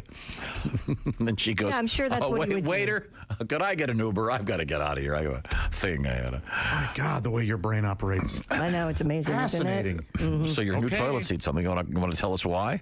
Well, we were talking because I'm tired of my vacuum cleaner, and Christy and I were talking about vacuum, and I'm going to order the one she has. Yeah, you're replacing your vacuum. I love my vacuum. And so to enter the conversation, you said, "Wow, that's really interesting. Hey, my toilet seat's on the way." Because the other day I mentioned that I broke it. Josh, I love you, but I think he might be right. Fair enough. I'm just saying it's kind of a conversation killer, really. I knew we only had 4 seconds left in the break. It's kind of a funny thing. I thought I would. Yes. You know what? I thought I was bringing up a topic that you would enjoy. I get Josh. I know what he was trying to do. Okay, sir, I didn't understand. I hate you. Ladies and gentlemen, it took just over a year, but about 6 months longer than I had in the pool, but it finally happened. No, you had the under. I would have taken the under too. Josh now openly hates Tom. I had the under myself. Congratulations. But that wasn't. They said I couldn't play because I could violate. Yesterday we were talking about hickeys. Yeah. I have a story for you. Which one of your daughters has one? You had those hickeys, yeah. Oh, and your daughters. Yeah. No, nobody has hickeys, but we have death by hickey. Death by hickey? Mm-hmm. Well. My boyfriend was a vampire. Were that me, I'm sure the officers would stand over my body and say, "I have a feeling this is how he'd wanted to go." More chalk. Yes, because I'm so gigantic. Oh my God. One stick of chalk would never be enough. We had to use a whole box of chalk to outline his. Look at him. He had to take his headphones off, lean back, and he's screaming with laughter. He's just an awful person. I wish I were an actual Sportsasaurus. I could rip your body, your limbs. More chalk. Lucky numbers. Man, if that weren't funny, I'd be so mad. You know what, Josh? I ate all day yesterday, and I really feel good about it, so screw him. You know what? It doesn't matter. I was just trying to lighten the sad picture we all had of Josh lying there dead. Oh. Maybe lighten the mood. You know, I think that's even more insulting. He's taken an insult to you and tried to spin it into a positive. Oh, yeah, that's what's insulting. Good God. I think it'd be hard to learn the banjo by yourself. Yeah, I think that would be the only way to learn the banjo. I am legitimately now the owner of a banjo. Is that right? Yeah, I need to get it in here and see if... How did that happen? My dad died. Oh! Thanks. Ladies and gentlemen. So I took his banjo. The amazing, we need some sound, Nino. The amazing Pat Godwin. Ladies and gentlemen. Never ask a question you don't know the answer to. Here we go. Totally knew the answer. I knew the answer. That's why I knew not to ask. Trust me, there's no one laughing harder than my dad right now. If he were able to laugh, but he can't because he's dead. So how'd you come by that how'd you come by that banjo again, Josh? Well, my dad died, and it was just laying there. So I thought, well, instead of throwing it away, maybe I'll go ahead and take it. Did your dad play? He did when he was younger, yeah. Oh, okay. I thought he did when he was alive. That's the joke. There you go, Joshy. Yeah, I should have said that. Okay, well. Hello, my name is Alexa. If you have a smart speaker and what to hear, Bob and Tom Radio, just say Alexa, play Bob and Tom Radio on TuneIn. Now, you try it. Alexa, play Bob and Tom Radio on TuneIn. That's the first smart thing you've said to me since you took me out of the box.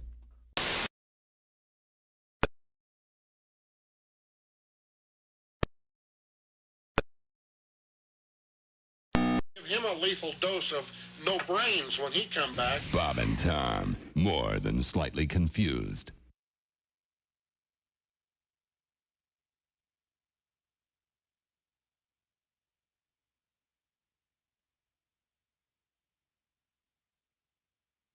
Clock that's wrong, not you. I know. Hey, welcome back to the Bob and Tom Show. Yes, sir. Time flies, doesn't it, Tom? Boy, it sure does. You're having a good time. Can you just for 2 seconds imagine? There's someone. I come waltzing in like that. Do it all the time. I do not. You filthy, dirty liar. That milk is. They've got some clamp and it's all sealed. I had to get a They have knife a clamp on the milk? What? No, she buys those twin packs that are locked together, and you got to get this thing off, and it's just hard. That's all.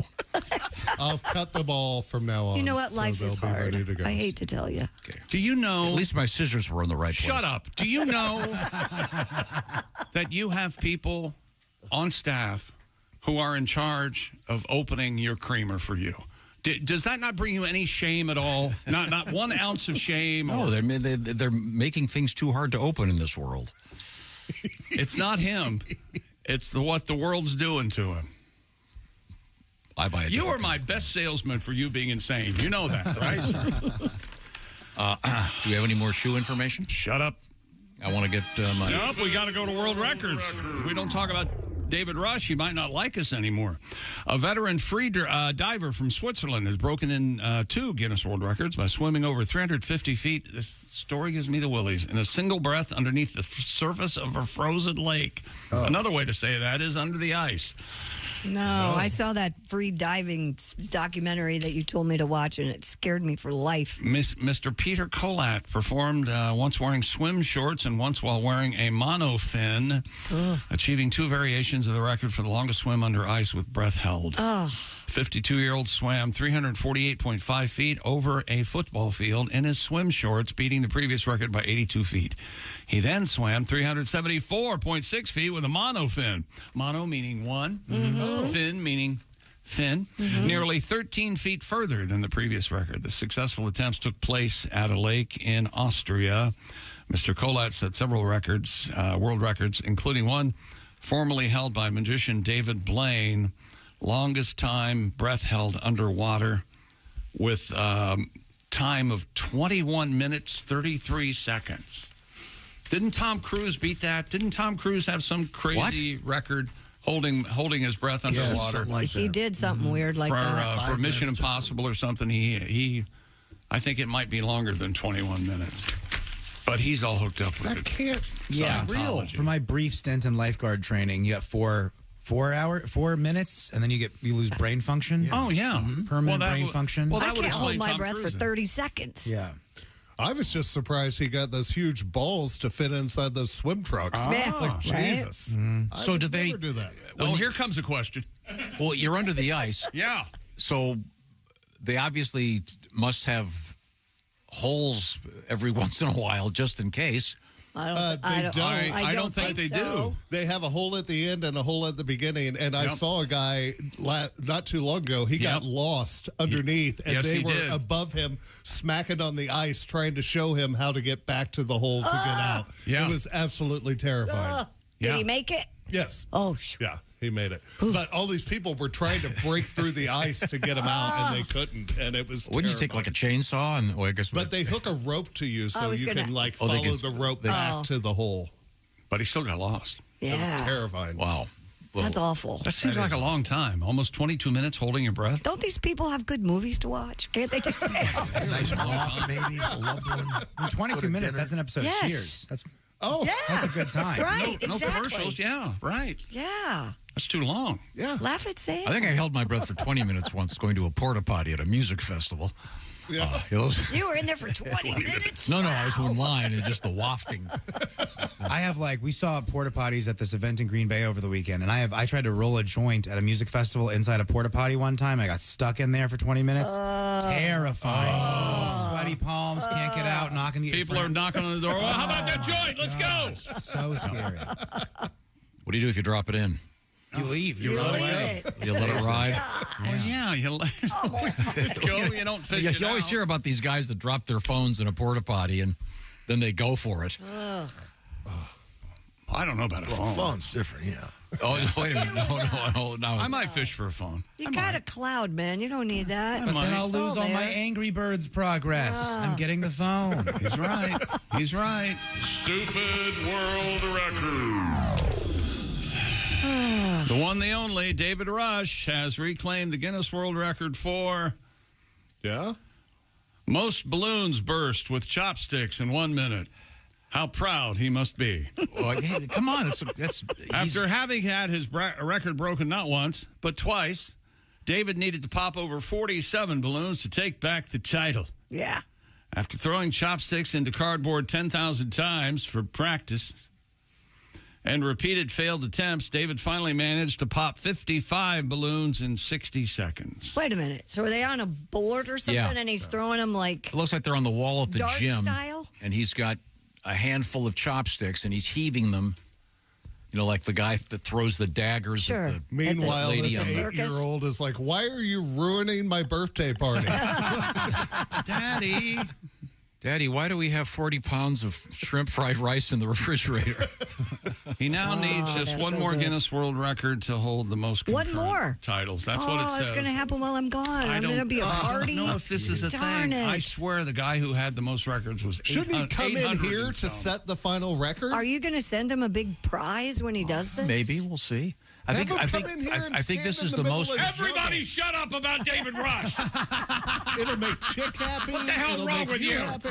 This is the most records I think anyone has had at the same time. Gotcha. That are all valid. I know what concurrent means. I don't think that's right. There was some guy in India who had like 700. Yes. It was like Samir something. I remember that. We talked about it in here. Samir in your face. I think. Okay. All right. Mr. In your face, can I ask you? But I think he'd had some of them and they'd been beaten. I'm not sure. You'll have to ask the Guinness people. You know what he needs, Tom, is a Nike record breaker shoe. That's what he needs. How about that? Well, that'd be cool. That'd be nice. Nike hooks up with Mr. Rush. Maybe one of the lesser brands, perhaps. Kangaroo. I'm not sure if there's a juggling shoe that one needs. Oh, boy. And I'm we'll not have to looking that one up. Well, I want to find out, does every sport have its own official Olympic shoe? I'm sure they think? don't. No. Nike's sponsoring the whole Olympics, right? I don't know. I feel like they do the big ones. Like they'll do track and field, they'll do basketball, they'll do break dancing. Nike's sponsoring the basketball team. There's swooshes all over their uniforms. Mm-hmm. And Jason Tatum. They call him the Tater. He's wearing Kobe's number 10. Oh. And everybody's very, very excited about that. So there you go. Yeah. And let's see, there's Don't a bring me photo. down, man. And Kawhi Leonard injured during the photo. Wow, that's a shame. That's a shame. Not surprised. Bless his heart. He'll set out 2 or 3 games. I'm sure. Okay, cool. That's remember USA, Tom. Yeah. Well, that was the soccer thing. The You don't soccer know? thing. Hey, Giannis is in the. He's got his Greece buddies all together. This is going to be competitive basketball. Yeah. Well, didn't we get beat last time? Yeah. No, was it the last time? We got beat in the Olympics once, so I remember because everybody was like, "Oh my gosh, how'd that happen?" I know the Ruskies jobbed us out of one gold medal. Remember they replayed the last seconds of the gold medal. Remember that? Oh, yeah. This is what you farted for. Wherever you go, whatever you do, always be a good sport. Good luck with the dark days of no sports. We'll get through this together, everybody. The Hall of Fame game. When is that? The National Football League, August 1st, I believe. So we're almost there. Christy. Olympic basketball results, Tokyo 2020. The U.S. men lost to France 83-76 in the first game. Yeah, all those French guys. Yeah. Mm-hmm. Whoa. What do you think of that? They're going to have, are they going to have Vicky Wem, whatever his name is? France will have Vicky Wem. Yeah. I know Zach Edey said he wasn't going to play for the Canadian team. No, and Zach set the summer league on fire yesterday. He had a triple-double and what, really? And tipped the ball in to go to overtime. All right, go with Memphis. Zach. Yeah, that's awesome. Oh yeah.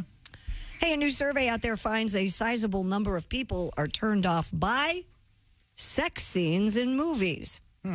According to the poll of 2,000 Americans, a third of respondents said they have stopped watching a film during a sex scene. 43% of those polled believe the sex scenes are mostly unnecessary. Gen Z was the most likely generation to agree with this sentiment. Is that because they're watching with their mom in the basement? Oh, God. Maybe. Can we leave the terms mom and in the basement out of this story, please? I mean, I have an honest theory about this, but keep reading and I'll... Only 10% found sex scenes added to the story or enhanced the movie watching experience. A study conducted by The Economist found that nudity in sex scenes in films have dipped by nearly 40% since the year 2000. Any theories on this? My theory is not in movies, but in TV. No one wants a sex scene unless the show has dragons in it, and then they want nothing but sex scenes, and they love them. Yep. How dare you? Game of Thrones, House of Dragons. That's kind of true. There's a lot. Yep. Did you see the one last week? House of Dragons? Yeah, I saw that. The Hoktui. Yeah, they showed the Hoktui. Kneeling down there in front. That's all I know. And that's a dragon thing. Yeah. Oh, yeah. House of Dragons. It's the House of Dragons. After that, I was the Targaryens. But do you think it's because the ease with which pornography is accessible? People want to see the real thing, They want to see a... They've had enough of it. Yeah. Just tell the story. We don't have to see the... Yeah, there's that. Or it's not graphic enough for them. I just think they don't want to see it. If they want to see graphic stuff, it's very accessible. Yeah. Well, didn't we have a story a few months ago about how the younger generation, they want less like romantic movies and they want more platonic male and female movies? That makes sense. I thought we did a story about that not too long ago. But in general, what did it say? 40% less sex stuff in first modern movies? Did you share your theory, or did I just... Yeah. I think it's because porn is so accessible. Oh. Okay, maybe so. I mean, yeah. I mean, there's been... That makes sense. You can get pornography so easily. You don't have to have... What are the Gen Z ages? I don't know. I think it's younger than 26, I think. Oh, okay. I think if Bill Belichick's willing to date you, you're probably Gen Z. I think that's the typical rule of thumb nowadays. I also wonder if how this goes with watching a movie at home versus watching it in a theater. I don't know. I know I have Gen Z girls, and they get weirded out if we're watching a movie and a sex scene comes on and I'm watching with them. Yeah, that's kind of what I joked about. Freaks them out. Yeah. They don't really care for it much. Or they'll tell me to watch a movie and go, I can't watch this with you, but I want you to see it. Yeah. The one with Barry Kelgan or whatever his name is. Saltburn was one of them. I can't watch that with you, Mom, but I really want you to watch it. What's going on in that one? Well, let's just say it's embarrassing to watch it in front of your parents. Yeah. How about that? Okay. It's wild. You might like that movie, actually. What's it about? It's about 2 hours long. Yeah. Okay. I don't want to give. That's all you you don't need to want to know. give any of it away because It's about a young man goes to boarding school. He's trying to fit in with his affluent friends. I think you'd enjoy it. It's kind of a left-handed. What's the Jude Law movie they remade? Exactly. Yeah. Oh, or he's the imposter? Ripley. Yeah, Ripley a little bit. It's a little Ripley, a little, yeah. Speaking of sex, there's new research out there that reveals sexual desire and arousal can be enhanced by the common spice ginger. And we're not talking about the Spice Girl ginger. She's already married. Researchers speculate that ginger might influence neurochemical pathways related to sexual arousal. So that's why next time you eat a sushi bar, I'm sorry. No, that's what I was going to say. That's why I eat it after the most intimate activity, a little palate cleanser. Yeah. You know? Tastes good. Ready for the next thing. There you go. I know Ginger, when she would wear that leopard skin. Yes. On the, that helped my arousal. Really? Oh, yeah. I was always a Marianne guy. I agree with my friend Tom. Marianne is the one. I mean, Ginger's going to be I was pain like, in the ass. I was like 13, so I didn't realize women could be a pain in the ass yet. So I was going. Actually, I went through the whole cast. Mrs. Howe, every once in a while, I was in the mood for. Sometimes you want to go a little older. Do not sleep on Mrs. Howe, okay? She brings it. Did you ever go through like an awkward maybe Gilligan phase? No. What? No. We're learning a lot about your dad now. No, I didn't. I was just asking if you did. Do you like his hat? Is that what it was? The bucket hat. Yeah. You like that bucket hat, didn't you? But that's not what you called it, was it? Gilligan, put your bucket hat on. It's time. I didn't know what you guys said there for a second. Pat, did you ever meet Marianne? No. Not at all. Not at a car show. Yeah, we talked to her. She was very nice. Yeah. Very sweet. Wasn't she in the studio? I Yeah, remember that. she was here. Yeah. Is she You still do? hot? I don't remember that. Yeah. Is she still smoking? She was pretty, yeah. Is she still with us? I don't think so. I don't know. Is Tina Louise? Oh, man, can you imagine? I think I bet her voice is down about 5 octaves, I can tell you that. I was Tina Louise. Yes, you were. So is the notion here is that the spiced ginger is like the oyster effect, if you will? Yeah, Dawn Wells passed away in 2020. Oh, okay. Sorry to hear that. Well, she was very pretty. She lived what about a long, Tina happy Louise? life. still alive there, fella. Is she? That's right. Tina Louise. Buy let's me see. something pretty. She is 90. Get me off the island. She's still alive and 90 years old. And very thin hair. Well, somebody's. Patty, okay. I like it. Well, Okay, Christy, what's coming up? coming up, we have protesters in Barcelona. We have air conditioners from China that are counterfeit. And what not to do, as Tom said, if you're going to start a fire. If you're an arsonist. Yes. Yeah, we got the tip number 1 coming up. This is the Bob and Tom Show. Just got to get a hold of us. Call, fax, mail, or email. Get all the contact information you need at Bob and Tom.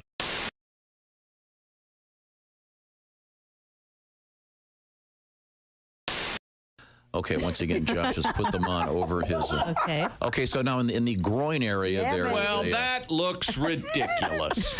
Whoa. Oh, is she turning it on? Sit back down. Now, You know, this is why we have HD cameras. Sadie has the remote control. Mm-hmm. And what is it? You have it caught in a crack? What's going on back there? Okay. Okay, you okay? Okay, so are you prepared? Now, Sadie, explain to me how the remote works. Okay, so up to 20 feet away, which makes it really fun for a Valentine's Day date, out to dinner with your lover, sure. a little private. There's 3 different modes. There's Right. manual mode where I can just press a button and it will vibrate. All right, there we go. There's ambient mode where you can hold it up to a speaker and it'll pick up the bass from music. Is that? Or you can whisper sweet nothings into the mic like this. Oh, my God. Can you? Oh. Oh, so Hey, as honey. she talks, it's vibrating? Hey there, big That's pretty boy. good. So she could be in the next room on a phone. Yeah. Really. Here, I'm going to step over here. Oh, okay. Now Sadie's leaving and walking away over to Chick's mic. All right. And Oh, my God. oh, she's whispering. Talking to him, yeah. I feel pretty good. Oh, yeah. Let me try. Whisper sweet Wait a nothings. second. Now I've got to. Oh, it's so. He's going to be So what do I finished. do? Do I just No, it's talk? already doing it. Hey, James. Oh, no. So it's vibrating to his voice. What's going on? It's as though your lips are up against me. Oh. Give it back to Sadie, please. How about this? Is it? Oh, goodness. Is that Chick McGee? Why, it sure is. Chick McGee, who knows that an annuity from the folks at Silac Insurance Company means a retirement check in his mailbox every month. Chick works on perfecting his mailbox opening technique. Easy, Mr. McGee. Don't blow that elbow out. Chick isn't quite retired yet. He's just practicing for it. Because one day, Mailbox McGee will be taking his retirement the easy way. SILACINS.com. Silac Insurance Company. Welcome back to the Bob and Tom Show. We're live in the Napa Auto Parts Studios. He's itching to get out of here. It's Chick McGee about to go on vacation. Christy Lee is right next to me. The guy doing the clapping is Josh Arnold. It's the Bob and Tom dance. I'm glad that we're back. I just suffered through 6 minutes of Josh and Christy shopping for candles. No, we weren't. You weren't even paying attention. Yes, and then Josh goes, "I've got a coupon." No, we were looking for an avocado tool. Yes. You tool. And you know what? Oh, I'm yes. sorry. I do have a coupon, and what's wrong with that? He goes, I'm going to go to Bed Bath & Beyond today because I have a coupon, and he'll get a coupon. I'm going to get candles and an avocado tool. Yep. What are the candles? A T-shirt? What kind of candle are you getting? What flavor candle are you looking for? I like pumpkin. That's right. Oh, now's a good time for that. Yeah. Good time of year. I'd object, but I happen to have Do you ever go into a candle myself, so end of my objection. Do you ever go into a store and pick up something and you don't really look at the price and you take it up to the register and they go $101.98 and you go, what?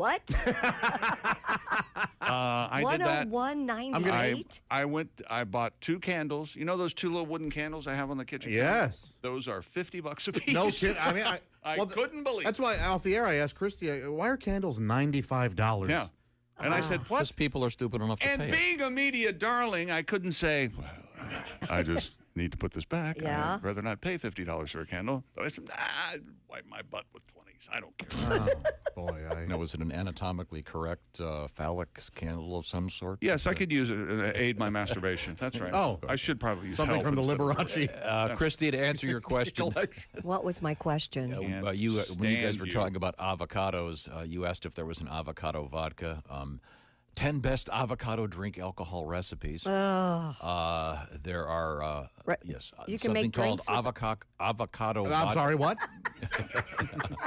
Avocado too, Tom. No. I think Chick does also. Avocado. That's a Russian. That's a Russian bluegrass band. Now avocado. That's a Genesis song. Isn't it? Hello, my name is Alexa. If you have a smart speaker and what to hear, Bob and Tom Radio, just say Alexa, play Bob and Tom Radio on TuneIn. Now, you try it. Alexa, play Bob and Tom Radio on TuneIn. That's the first smart thing you've said to me since you took me out of the box.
Bob and Tom. You can pick your morning radio show, and you can pick your nose, but you can't wipe Bob and Tom on the couch. Bob and Tom. They put the F in professional. Ladies and gentlemen, Bob and Tom. Case in which a boat was apparently dumping the cocaine off the side of the boat. Yeah, in the Keys. Down in the Keys. So we'd like to know where, yeah, you got the cocaine. Yes, we'd like to know where you're taking the cocaine. There's coke in the boat, maybe coke in the boat, and the boat over, coke in the boat, $1 million, maybe coke in the boat, coke in the boat. There we go. Bob and Tom in the morning and highlights all day long. The Bob and Tom Show, weekday mornings at 6 a.m. Eastern on Bob and Tom 24/7. Hey, Alexa, how can someone listen to Bob and Tom radio on a smart speaker? Just say, Alexa, play Bob and Tom radio on TuneIn. TuneIn? Correct. Alexa, play Bob and Tom radio on TuneIn. 24/7. Welcome back to the Bob and Tom Show. Hello, hello, hello. Hello, Christy. How are you? Hi, chick. I'm good. Good. Yeah. Christy's not going to be with us for a while. She's going on her honeymoon. Is that official? I'm going on my honeymoon. So you made it to the honeymoon. Well, I got to wait and make sure it's stuck. It's been a year. That's true. You know? Yeah. What about you? Aren't you going on vacation here soon? I thought you were. Aren't you? Eventually. Eventually? Something coming up down the road a little bit. You're going to be going to a place that's actually in the news. That's right. I leave tonight for Barcelona, where protesters have sprayed visitors with water as part of a demonstration against not water. mass tourism. Demonstrators marching through areas popular with tourists Saturday chanted, "Tourists go home," and squirted them with water pistols, while others carried signs with slogans including "Barcelona is not for sale." Well, water?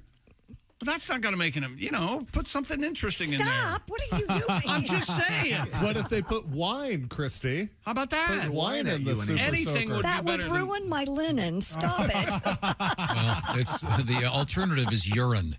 So, oh my gosh, you guys. Why are they discouraging people from coming and spending their money in their town? I don't know. It's an explosive year for tourism in Europe right now. Did you see on Sunday, TSA had 3 million people go through security, the largest ever?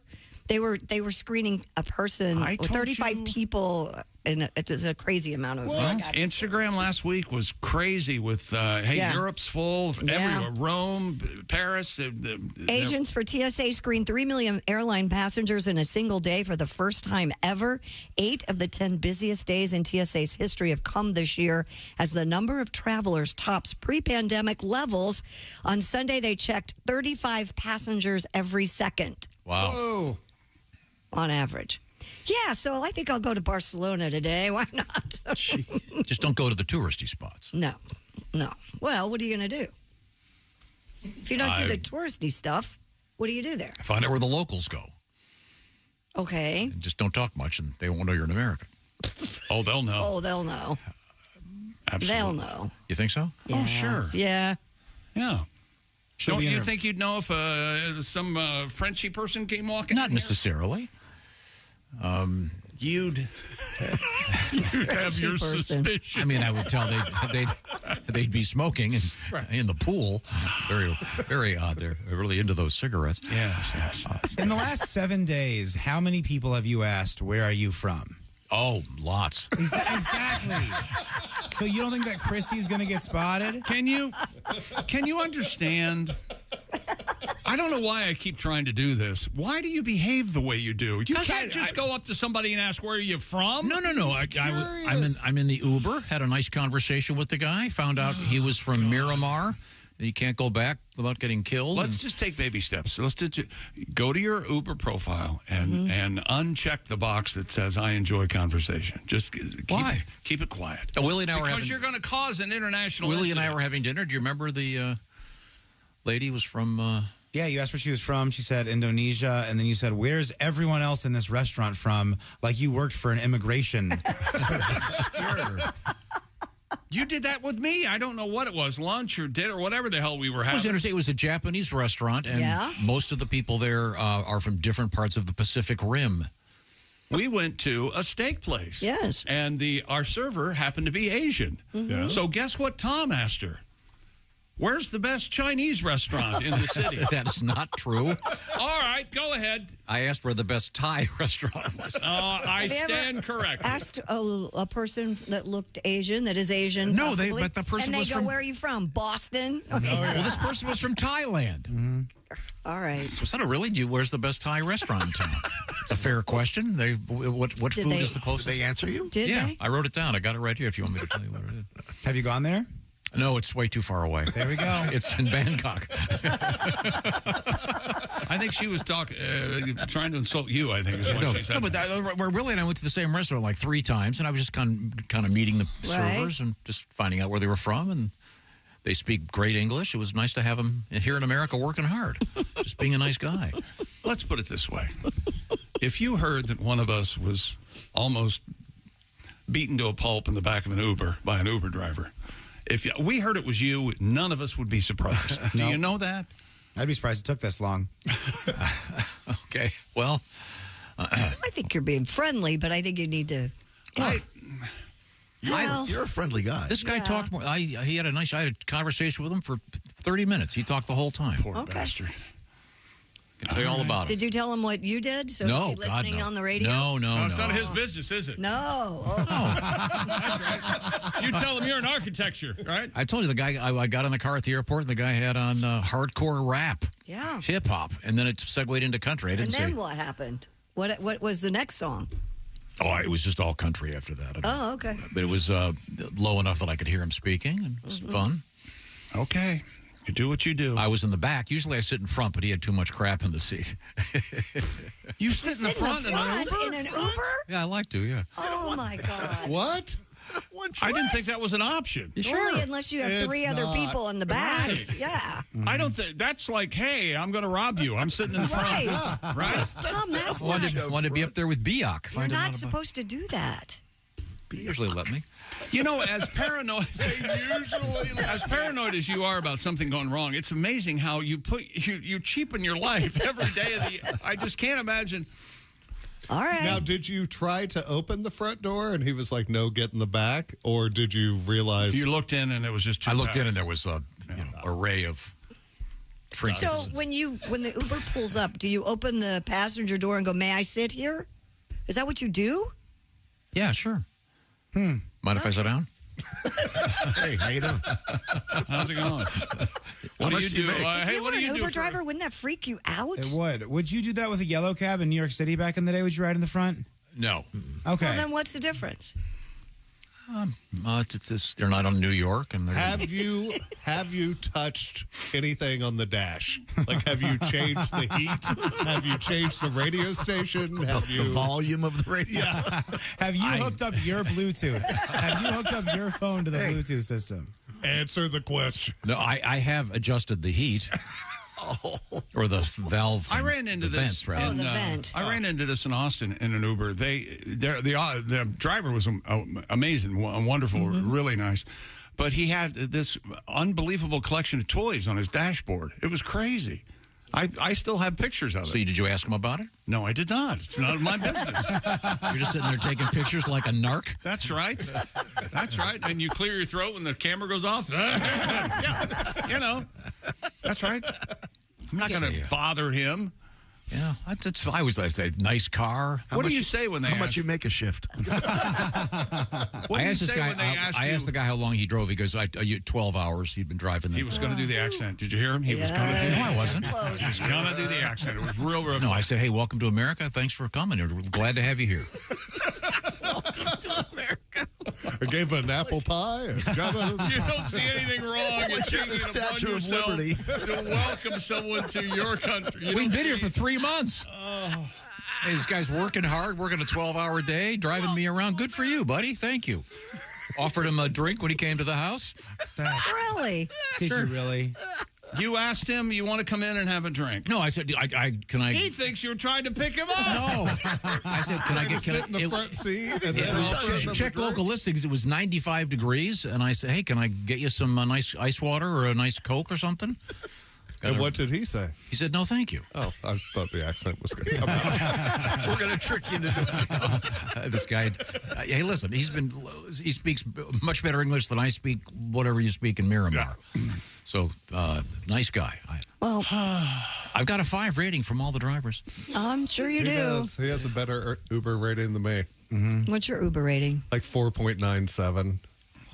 Oh. Wow. Well, it's not a 5. How does that happen? I don't know what my Uber rating is. I don't know what mine is either. Jeff loves talking politics in the back of the car. He just Yeah. gets in there, starts.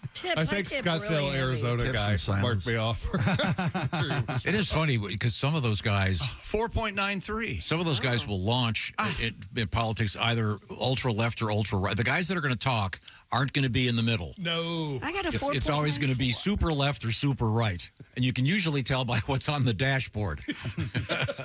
Yeah. What the hell did I do? I got a 4.93. She's got a 4.94. What'd I do? Oscar's got 4.97, and he looks like a serial killer. How will I? And I That's why I get such a high rating, because I don't murder them. Oh, thank God.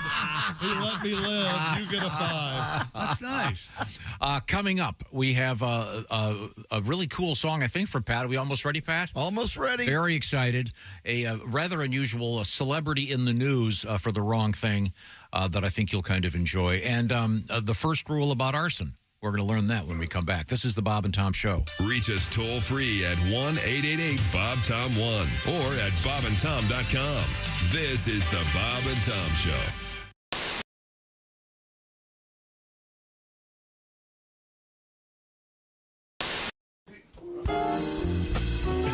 Well,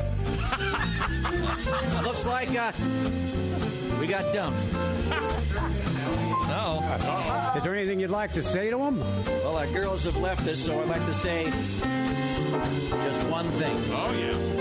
Baby, blow me. Oh, a kiss as you're leaving. Blow me. Oh, a kiss right now. 'Cause if you're gonna leave me, honey, I will surely miss the way you blow me. Oh, blow me a kiss. Come on and blow, blow, blow, blow me. A kiss like you mean it. Blow me. A kiss right now.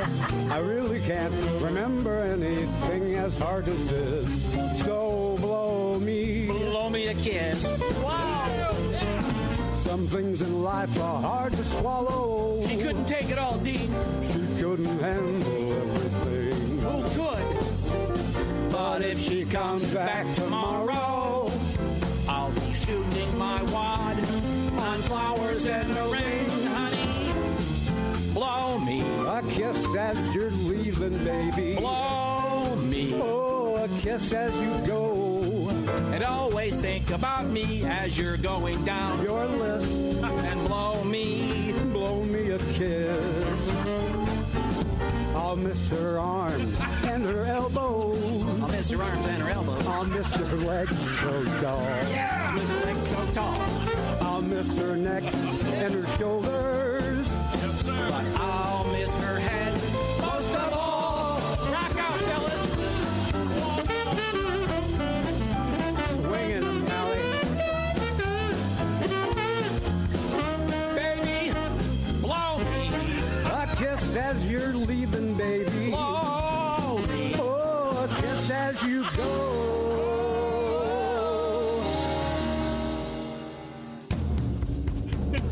And if you wanna come home, honey, that's okay. Just grab a hold of this. And baby, blow me. Baby, won't you blow me? Blow me a kiss. Oh, I've been Malcolm. Oh, Sally. I'll miss your arms and your elbows. Woo! Fantastic.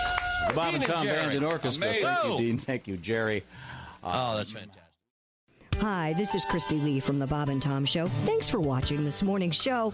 To listen, just go to bobandtom.com. Check out the list for a station near you or stream the online radio station on our website and the Bob and Tom app. The Bob and Tom Show, on air, on app, and on demand.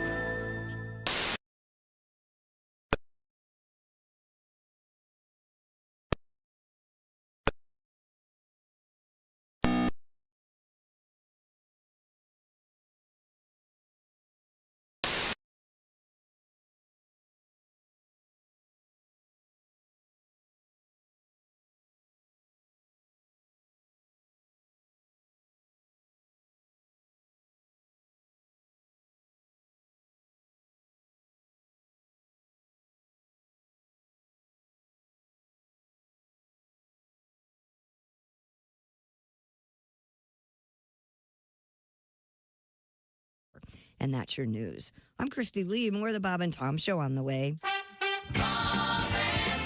Hey, this is Tom. Coming up Wednesday morning in the Bob and Tom Show, it'll be Sexy Time with comedian Allie Breen. In the past, he's always picked other girls over me, but now he says he's in love with me and he wants to leave his wife. Oh, no. Oh, this is real and complicated. You wrote the wrong show. That's Wednesday morning on the Bob and Tom Show. The Bob and Tom Show, weekday mornings at 6 a.m. Eastern on Bob and Tom 24/7. I actually I have a sexual fantasy associated with the earthquake. Go. All right, woke chick up. In my fantasy, I am making love to this woman. Yeah. And then all of a sudden, she feels the earth move beneath her. Ah, yes. And then she rolls over on top of me and shields me from debris. Safety first, everybody. Safety first.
Hey, this is Larry the Cable Guy, and you're listening to Bob and Tom Radio. If you're not, you're a communist.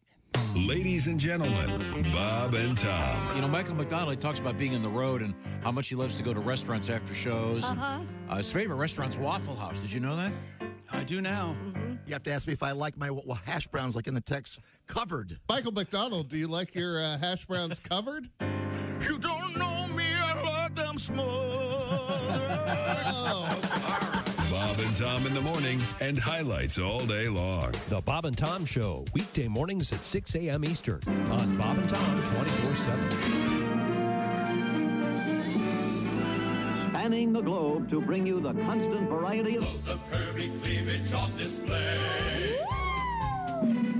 the thrill of victory and the agony of defeat. Don't touch those. Sorry. The human drama of curvy cleavage on display. This is The Bob and Tom Show. No shoes, no shirt, no serious windows. Hey, welcome back to the Bob and Tom Show at the Silac Insurance News Desk. It's Christy Lee. Hello. There's Pat Godwin in the performance room. Hey, chick. Got a big-time performance, big-time song from Pat this time. Oh, boy. There's Willie Griswold. Good morning. There's the one, the only Jeff Oskey. Yes, sir. I'm trying to wrangle an invitation to his lake house so I can You're watch always people. welcome, Mr. McGee. I can watch people on that unbelievable water slide. Will you go down the water slide? God, no. There's Ace Cosby. Would you go down the water slide? Have you seen it? I just saw a picture. It looks cool. Slide. Once again, you guys bought from some old amusement park a water slide. Yeah, a water park that shut down here in the city. We bought part of their water slide. And you installed it on a hill. Yeah, like it starts up. And It is goes badass. down, like, It is badass. 400 feet. It's amazing. Kids have to go crazy. Oh yeah, no, it's we actually have if you're there on the weekend, other boaters will pull up and be like, "Hey, can our kids ride the slide?" And so There it is. they'll jump off and swim over and climb up and ride the slide a few times and then go back out to their boat and go. You home. are leaving money on the table. I've been thinking about charging them. Charge them $20 I'm a gonna start day. doing popsicles, $10 a popsicle. There you go. On the dock. I think Amazing. Do you have to put all those stairs in, too? Yeah. God.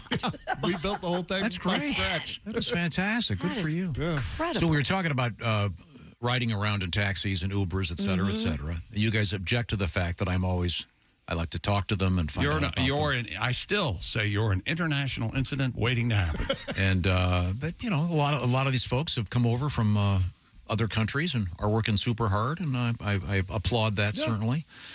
And it's interesting to help them with their English a little bit.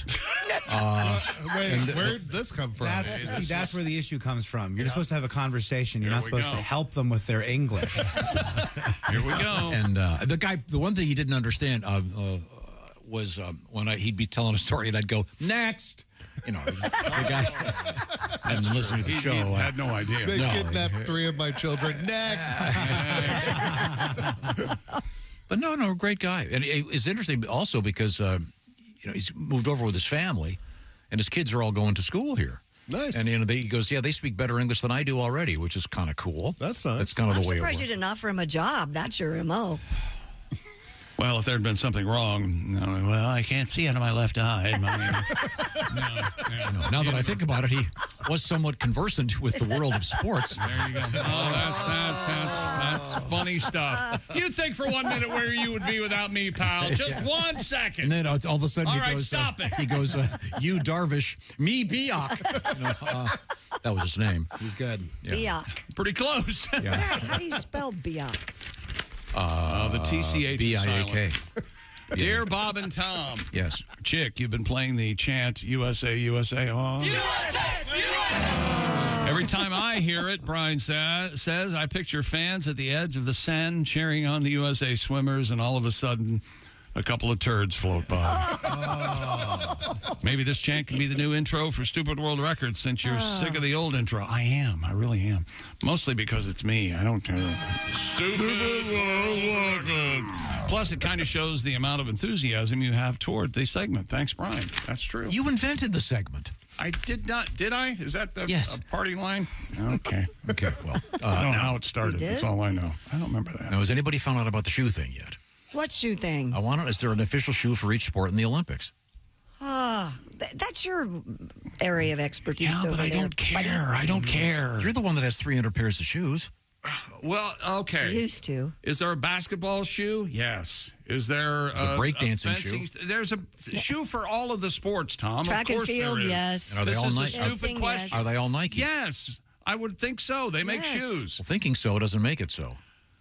In this Write that case, down. it That does. should be a T-shirt. You know what? Make it so. Maybe when you get in the next Uber, maybe you should think that when you're getting into the Uber. Thinking about what this guy's doing is not making it so. Maybe you should. Maybe I should come up with an official American-made shoe for Uber drivers to make them part of our country. USA, USA. I can't tell The if that's official progressive Uber shoe. or incredibly racist. I don't know what that is. I applaud these people. They're doing great. They're working hard. I would just say Uber drivers. If I were you, I wouldn't say these people a lot. I would steer clear of that phrase. This ilk, this cadre. What's the best word for this? What? For a group of Uber drivers, interlopers? No. Okay. Forming a nice service? A hack of Uber drivers? Yeah. Is that good? Yeah. Isn't hack slang for a cab driver? Yeah. Okay, here you go. You ready? Christy, I looked something up. How about that? Thank you. Archery, artistic gymnastics, artistic swimming. Yeah. Athletics. That's all it says. Athletics. I don't know what that covers. These are the sports in the Olympics 2024. Just the word athletics. Archery, artistic gymnastics, artistic swimming, athletics, badminton, basketball 3-on-3, beach volleyball, boxing, breaking, canoe slalom, canoe sprint. Now, canoe slalom it's a bitch getting the guy up out of the water. Once that guy is up. Can you see him with a canoe? Hell, I've always wanted to do this. A friend of mine. Man, a canoe hits your A friend of mine got a guy. hurt. A friend of mine's got a really cool sailboat. He got a guy water skiing behind a sailboat. Wow, that's really not interesting. Okay. That is so cool. How fast does a boat have to go to pull a skier? I don't know, but I think his boat goes like 23 miles an hour or something. I think you're flirting with the pretentious record by saying, and then I saw someone water skiing beside a sailboat. It was amazing. It was unbelievable. That's pretty cool. Jackie would have skied behind a sailboat. We had a story about a crew team that did that a couple years ago. You Pulled a interrupted. skier crewing? Yeah. You interrupted the list. Go on. Canoe Are you slalom. going to do the whole list, or are we going to review Yes. each sport? These are all. They all have shoes. Okay, why don't we? How do you know? Because if they didn't have shoes, it would be cycling barefoot. It doesn't say that. Well, gymnasts are barefoot. Yeah, the swimmers are barefoot. Artistic gymnastics. Yeah. Now, it would be really funny if the swimmers had to wear the official shoe. Well, the American teams keep losing because they're being bogged down by their Adidas wear. Cycling, BMX freestyle, cycling, BMX racing, cycling mountain bike, cycling road, cycling track, diving, equestrian. And the horses. That's got to be a bitch getting those horses to go off the board. The horses have shoes. Thank you very much. Fencing, football. Wouldn't it be funny if they had little Nike swooshes on? Which is very funny. Soccer, golf, handball. What is it? Hockey. Slow down a second. Huh? Christy raises a good point. Yeah, on the equestrian. They could go to the equestrians and they could paint on the hooves of the horses a swoosh. Sure. That'd be cool. That'd be a great move. That desperate for advertising at Nike? No, but it would give them something to talk about on the telecast. Have you noticed that Seabiscuit has the Nike... Whatever, I don't know the name of the horse. Handball, hockey, judo, marathon swimming. Well, let's not bring religion into this. Rowing, rhythmic gymnastics. That's the one you don't like, rhythmic gymnastics. Rugby sevens. Is that the one with the streamer? It's called a ribbon. No, yes. that's a streamer. I've ribbon. Seen streamers. Sailing, shooting. Oh! Skateboarding and skateboarding. You skipped square dancing. It's not on here. Well, why is rap dancing? Sport climbing, surfing, swimming, table tennis, taekwondo, tennis, trampoline. Ooh, Olympic trampoline. Cool. Well, they don't have shoes. I wouldn't think they'd have shoes. Trampoline? Yeah, the problem with trampoline, there's always one kid who's older than he should be, and he's still in the thing with the guys trying to do it, and then little fat Freddy's in there. Fat Freddy. Little fat Freddy's in there. He's too big. All the little kids. I think it'd be qualified for the Olympics. Nothing will ruin Fat Freddy's got to break the tramp. Dude, nothing will ruin a bounce house for your little kid than a fat fifth grader. Oh, he'll just come in and just body slam all the little kids. You know what? Speaking as a former fat fifth grader, we didn't even get on the bounce house because we knew the insults would be hurled our way. Oh, they get in there. They start throwing elbows like it's the MMA. No, I don't think so. I think that we steered clear of those because we knew you were going to make fun of us for being on those things. It was a tough life being a fat fifth grader. In my swim shirts. Maybe they should do like the at the pool. Sometimes they would do Adult Swim. You know, before it was a cartoon show. That all the kids out of the pool. Maybe they should do one. Okay, they blow the whistle. If you're seriously overweight for your age group, go on in. 5 minutes of bouncing. If you have a chocolate stain on your face, it's your time. We were at a fourth party. They had a bounce house, and there's a bunch of little kids playing on it, having fun. And then my buddy Colin, at the end of the night, goes, "Dude, I want to get on the bounce house. Those kids haven't gotten off it the whole time. Right. They're hogging it. It's there for them, Colin." I was just in one not too long ago. Were you really? Yeah, with my leaf blower. Oh. You got into a bounce house with your leaf blower. And clean the leaves out. Yeah, it's hard though because they've got those netted walls. Yeah. So you gotta, and the leaves are all flying up there. And all the attendants are like, "Sir, get out of the bounce house with the leaf blower, you insane lunatic. Leave the sky zone, please." There's a new survey out by the FBI trying to keep men with leaf blowers out of bounce houses. And did you know that most break-ins happen during broad daylight and spike during the summer because there's more daylight? That's from the FBI, and they know. That's why I'm telling you about Simply Safe Home Security, the only security company I trust to protect my compound. Peace of mind, whether I'm home or away. Here's why I love it. Fast Protect monitoring and LiveGuard protection. Simply Safe agents can act within 5 seconds of receiving your alarm and can even see and speak to evildoers to stop them in their tracks. No long-term contract with Simply Safe. You can cancel at any time. Pricing transparent and affordable at less than $1 a day with no hidden fees. And it's easy to install. Let's put it this way. I've done it a couple times. And you activate your Simply Safe system in less than an hour, or choose to have a pro do it for you. You can if that makes you more comfortable. Protect your home this summer with 20% off any new Simply Safe system when you sign up for Fast Protect monitoring. Just visit simplysafetom.com. That's simplysafetom.com. And don't forget, there's no safe like Simply Safe. Thank you very much, Chick McGee. Coming up, Christy, what you got? What do I got? I got air conditioners that are counterfeit from China. I got a guy trying to start a fire and catches himself. And then Elton John in the news today. There's a great Elton John story. Now, you're a huge Elton John fan, I know, Chick. Up to a certain point. Yeah. Have you put up the thing yet? Put up what thing? Oh, yeah, it's up. The framed Elton John? Yeah, 1170. Oh, yes. Awesome. Great album. Prominent display. Now, we've got that coming up, and we're going to talk with comedian Aaron Weber coming up this morning. Looking forward to that. This is the Bob and Tom Show.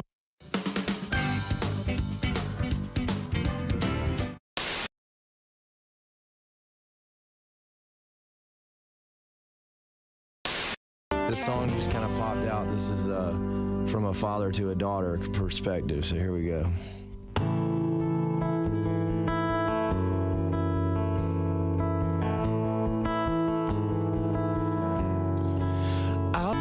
Very nice.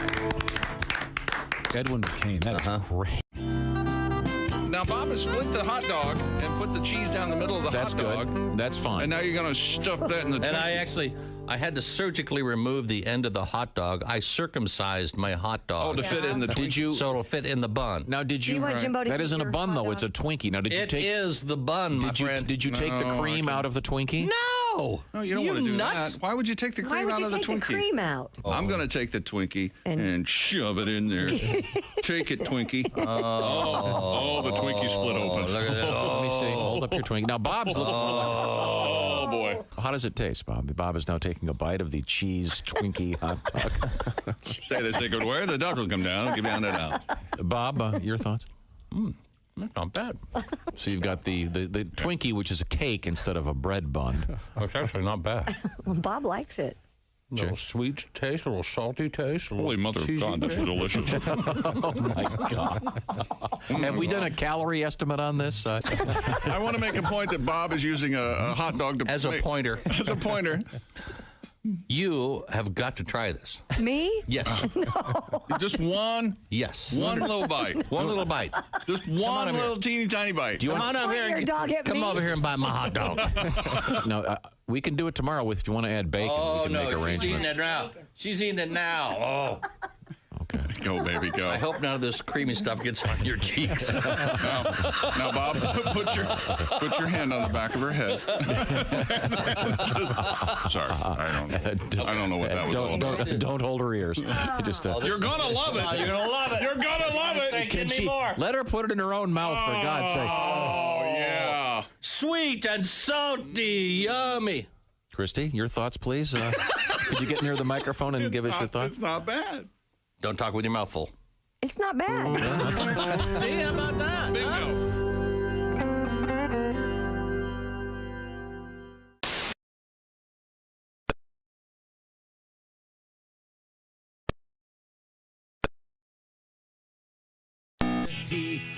Get my number from Social Security, 209-526-13.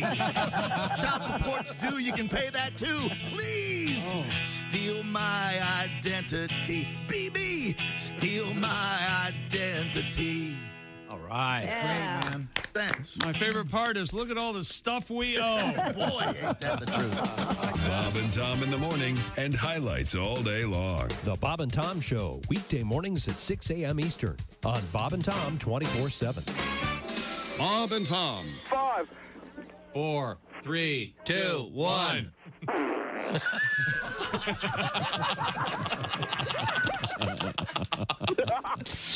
They put the F in professional. The Bob and Tom Show. I don't know what the hell they talking about. Hey, welcome back to the Bob and Tom Show. We're all here. There's Jeff Hoskey in for Josh Arnold, who's missing at sea. There's Christy Lee. Pat Godwin's here with a big song this time. Hello. Big time song. We're going to have a production number, the whole thing. There's Dancers. Willie Griswold. I'm Chick. There's Ace. Hello, Tom. Hello, testing. What's going on over there? You're all hooked up. We're all good. It's good to be here. Ready to go. And we have Christy about to take a little bit of a break. Mm-hmm. Christy taking a vacation, going to Europe. Yes. You'll be in Barcelona tomorrow at this time? I will. Do you want me to call you? Sure. I was kidding. I'm on vacation. The temps look pretty warm there. You may enjoy a water bath from the water guns. You're right. It's going to be very Maybe they're warm. just trying to keep the tourists cool. That's very nice. I don't know That's why. a nice way of looking at it. They need somebody there to help them with their urban terrorism. Once again, to back up a little bit. They're not doing it right. In Barcelona yesterday, they were squirting water guns at tourists. Yeah, if you're just joining us. discouraging them from going to certain tourist spots. And I said, when I heard about the story, I said, I wonder what's in the water guns. Water. Well, that's not the way you do it. No. That's not the way the USA would have done it. Isn't the water surrounding Barcelona incredibly polluted? I'm not getting in the water, I can tell you that. I know I'm it getting on a doesn't. boat later, but... When I was there in 92, albeit however long that was, it didn't smell very good, I can tell you that. What did it smell like? Whatever's there. When were you there? 96? Mediterranean, Right. 92? 92, right? 96, 92? When Dream was Team? it? Dream Team. 92. I don't know. Okay, well, now it's time to move forward here with Christy Lee. What have you got? Canadian police are searching for a guy who inadvertently lit his pants on fire during an alleged arson attempt. Oh, hey, my fault, eh? Richmond Royal Canadian Mounted Police said officers responded to an alarm at a business and found a broken window as well as a small fire. I'll save you now. Surveillance cameras captured two masked men approaching the business when one of the suspects' pants caught on fire. Mounties said the pants continued to burn despite the suspects' efforts to put the flames out, but they were ultimately able to flee the scene. Police shared the images of the men and are still hoping to find them. They have not as of yet. See, to me, the number one rule of Arson Club would be don't set yourself on fire. Yeah. That's like rule one, day one. Don't catch yourself on fire, you moron. Right. I don't know about you, Willie, but I find when I have a burning in my pants, penicillin helps. Old school, huh? Traditional way. I've never had to take penicillin for anything like that. Never had one. No. I feel kind of left out. You ever catch yourself on fire? Never caught myself on fire. Oh, dude, I caught the house on fire one time. You know that story. I was watching The Nutty Professor upstairs, and I made popcorn. Our oven, our stovetop was gas, and you had to. There wasn't a pilot. Back in the 60s, you had to light a match, and I lit a match and threw it in the trash, and the match wasn't out. Wow. What? Oh, Yeah, boy. caught the whole Back porch on fire. Yeah, I put it out. Nothing You ever put happened. it out? Yeah, I put it out. Yourself? Yeah. We had a squirter, and A squirter? Yeah, it wasn't. You guys are thinking A fire it was bigger extinguisher? Fire that a squirter from the sink. With the water. One of those hose Yeah, things? yeah. It was, Oh, it wasn't a big fire. Did you finish watching The Nutty Professor? I was about halfway done when I kept thinking, boy, this popcorn, it really smells. It's really strong. This popcorn is smoky. I don't remember this popcorn being smoky like this. Did you get in trouble? How old were you? Let's see, 12, and oh yeah. Let's see, I was in my 50s, I think, when I or 40s, when I almost set my living room on fire. Oh, the basket story. Go. What'd you do? My brother Jim gave me one of those Christmas fruit baskets. I would like to. You were trying to burn it? Somewhere when Jim heard this story, he smiled a little bit. It was one of those white lacquered baskets, and it had that huge loop on it. Now listen to how It's called a basket loop. handle? It's called a handle. For those of you who wonder, Chick, why are you just ride Tom? What's about? Listen to him tell this story and how he spins it, that he has no responsibility in the story whatsoever. So Go ahead. This is in my old house, and there was I had a fire going. Mm-hmm. It's Christmas time. Yeah. And I thought, what am I going to do with this stupid basket? So, I took the fruit out and put it in some bowls. Yeah. And I had some guests over. Were you there when I did this, Willie? No. I walked up to the fireplace, and I figured this thing will burn. Right. It's like this lacquered white huge basket. So I shoved it in there. And unfortunately, when that big handle thing hit the flue and closed it, and then this thing, it caught on fire. So like that's a design flaw. So like it was made of gasoline. Yeah, that lacquer you probably should be breathing those fumes. Yeah, then it kind of set the wall up. I put it out with a fire extinguisher, then had to have the room redone because the ceiling was black, the wall was black, the mantle had been damaged. Mm-hmm. Yeah. Great story. But I was a full-grown adult when I did something that stupid. Well, but then you caught your house on fire when you were a kid, too, didn't you? The garage. Just the garage. Oh, I'm sorry. The garage. You're right. I put that out. Also, Chick, in that story, I thought you were watching The Nutty Professor with Eddie Murphy. No, me too. Me too. I thought that happened like 12 years ago. No. I thought you were having a quiet night with Time frame issue. Well, the original came out in 61 or 2 or along in there, and this was on TV in Central Ohio, so it would have had to be late 60s at the earliest. Is that Jerry Lewis? Yeah. Were you making Jiffy Pop? No, just regular popcorn in the pan with the oil and heating it up. And, did you ever make Jiffy Pop? We couldn't afford Jiffy Pop. Yeah, that was a treat. Jiffy Pop was yeah for the intelligentsia. What is that? For the rich. It sounds like something a Southern kid calls us. You know who made Jiffy Pop? Stuck up. That's who made Jiffy Pop. Sounds like what a Southern kid calls his grandpa. When's Jiffy Pop coming over? Jiffy Pop makes the best taffy. Jiffy Pop raced me one time and he beat me because he's a Jiffy.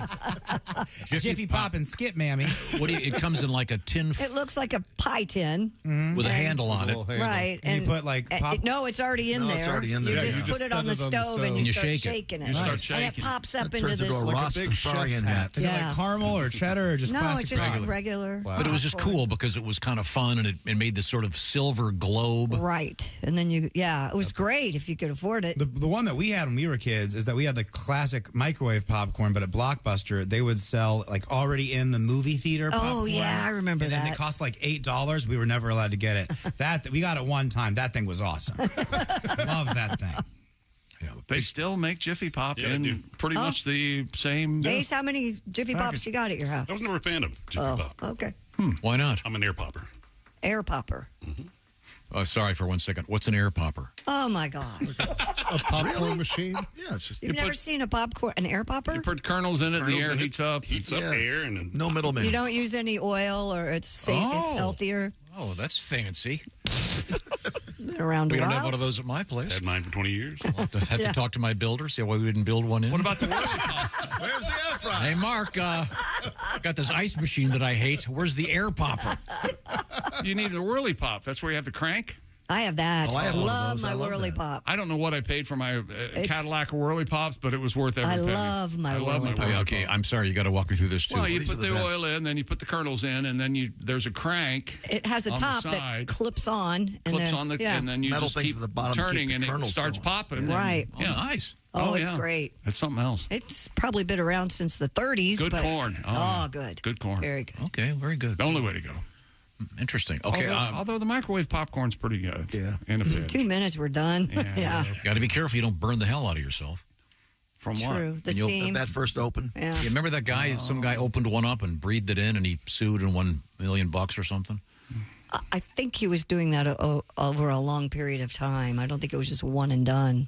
I learned a microwave popcorn hack the other day. Really? You know how, like, after you cook it, the top has just that little crack in the top to let all the steam out? Turn it over, shake it like that. It gets all the kernels out, the unpopped kernels. Then you open the bag, and all your unpopped kernels have already fallen out. That is a good hack. Wow. Huh. Now, I thought it was a good move. Can you take the unpopped kernels and take them over to Ace's house so he can put them in the air? Yeah, sure. Save a little money. Okay. What else is happening, Christy? A French shop owner says Elton John urinated into a plastic bottle in the middle of his store. You gotta go. You gotta go. Mr. Ryan Shukar, owner of Sugar Kills in Nice, told TMZ that the famed singer came into the store with his 2 sons as well as a bodyguard and asked if there was a public restroom he could use. When he was told there was none around, Mr. John allegedly turned to his bodyguard, asked for a bottle, took a few steps away from other shoppers, and began peeing into it. Mr. Sukar added that some urine dripped onto the floor, and Mr. John asked his bodyguard for a towel to clean up the mess. Though the incident left Mr. Sukar shocked and frustrated, Mr. John did buy 2 pairs of sneakers for his sons, snapped a picture for the store, and shook hands with Mr. Sukar before leaving. Did he wash his hands first? Where would he have washed his hands? I don't think he did, as the There was story no goes. bathroom. When Mr. Sukar asked Mr. John what he did for a living, the singer simply responded, "I'm Elton John." The shop owner said he did a quick search online, and that's when he realized this was a huge deal. I hope it was one of those wide mouth jars. Oh, I do too. Yeah, it'd be kind of embarrassing if it were like a Dasani bottle. He didn't wash his hands. There's no way. Maybe Why he are had you some being in the middle hand of a store? sanitizer or something. It's weird. I mean, but that said, though, sometimes you ask to use the restroom, they say no. You kind of want to do that, but you never do it. You just go to the Starbucks across the street. Right.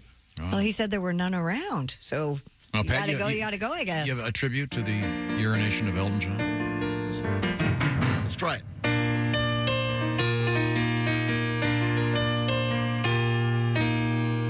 Blue jeans bottom, new shoes I got on. I'm out shopping with the boys. I gotta pee, no restroom for me. Shop on a dozen, no Elton John. Little medley. Oh, how I feel so full, standing here with shoppers near, and I tell my bodyguard, grab a bottle and maybe some tissues. I have prostate issues. Hold a closer, tiny bladder. Took a tinkle in a bottle, and I think I had to pee a long, long time. They never let me in the store again. The owner preferred I would have peed at home. Oh, no, no, no. You can't do that, man. Elton John, pissing in the store, grab your iPhone. And I think I had to pee a long, long time. Oh, thank you very much. Lyrics by Bernie Taupin. Very nice. Very nice. I thought you were going to go with, I'm still pissing. Yeah. It would have been easier to play than this. Yeah, you know where he went? They called that the Yellow Brick Road now. Yes. That's right. Yeah. A New Hampshire teen saved the It day. seems to me I'm holding a bottle full of piss. Little tribute to Maryland. Oh. A New Hampshire teen saved the day after safely stopping a runaway boat on the state's largest lake. Rich Bono said he was on the dock in Lake Winnipesaukee. Nailed it.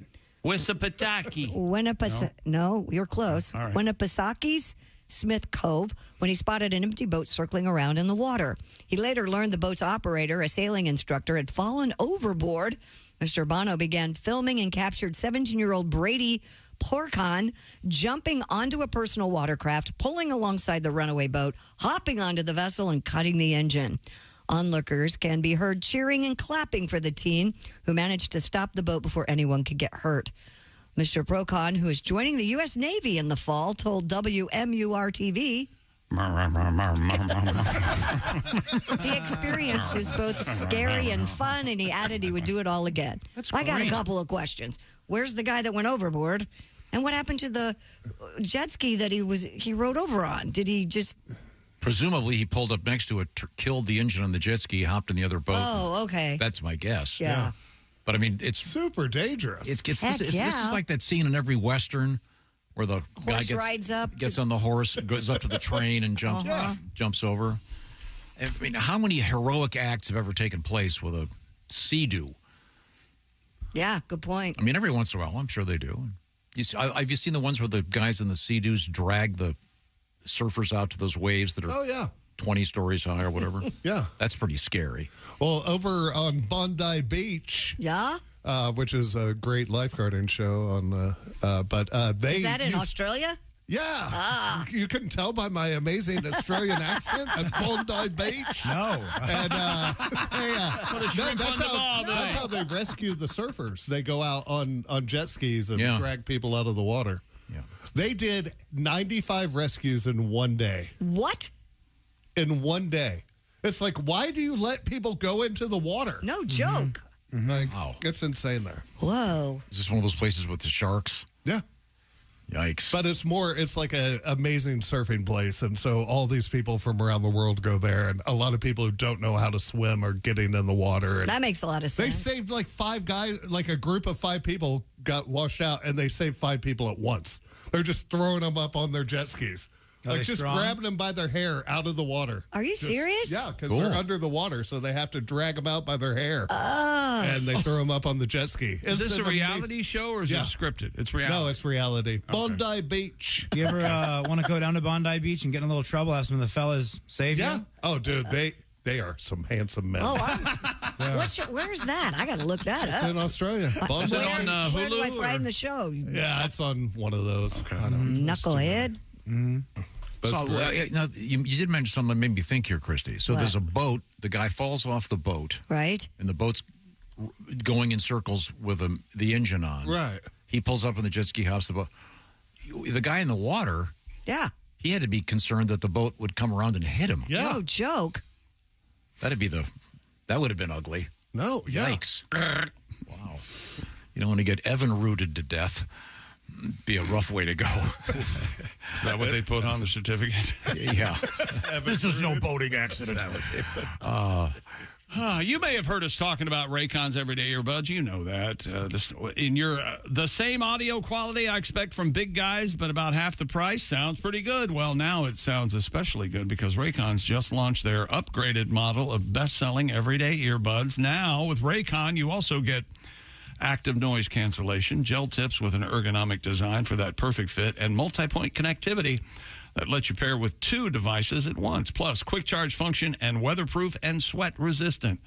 And they sent over the brand new upgraded Raycon everyday earbuds to the staff here at the Bob and Tom Show. That's right. Christy got the blush violet. Yes, I did. Just in time for a trip. I got the forest green. Tom got the royal blue because he is the king. And Josh got the classic black, suitable for any evening that you might spend at the opera. Raycon offers a 30-day happiness guarantee, so what are you waiting for? All you have to do is go to buyraycon.com/Tom and get 15% off your Raycon order and free shipping. That's 15% off and free shipping at buyraycon.com/Tom. That's buyraycon.com/Tom. They're the best. Read the reviews. You're going to love them. Coming up, comedian Aaron Weber will be our special guest. Also, we have prunes in the news in a good way. This is the Bob and Tom Show. Add to or continue the conversation. Check out the Bob and Tom Show on Facebook.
Still drive a compact, but now it needs new brakes. But I ain't going nowhere. I'm working for a minimum wage. Minimum wage. I hate minimum wage.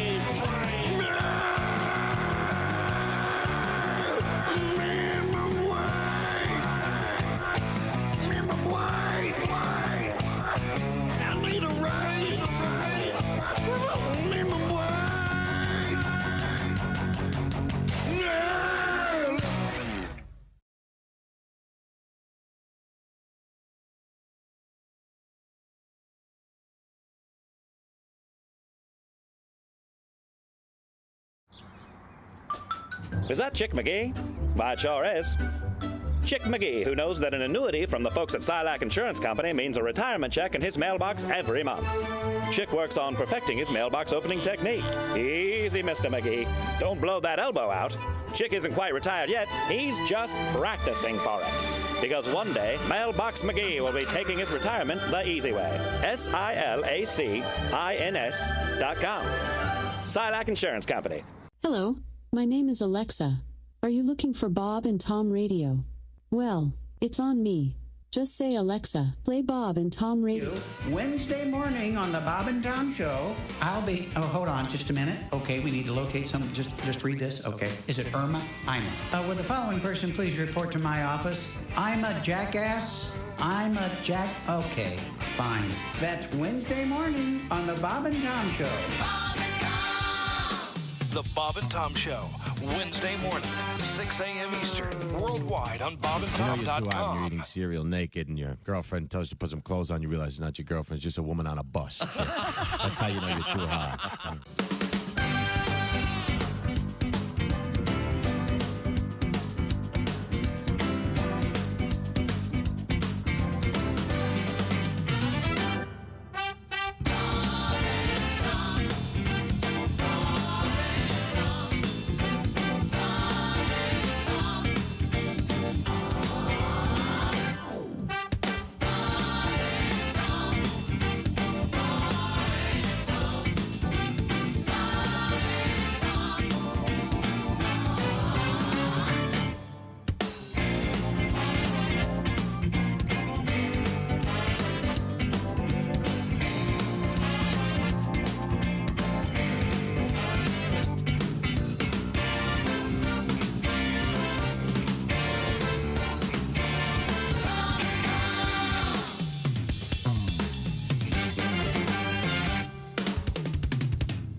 Listening to Bob and Tom Radio.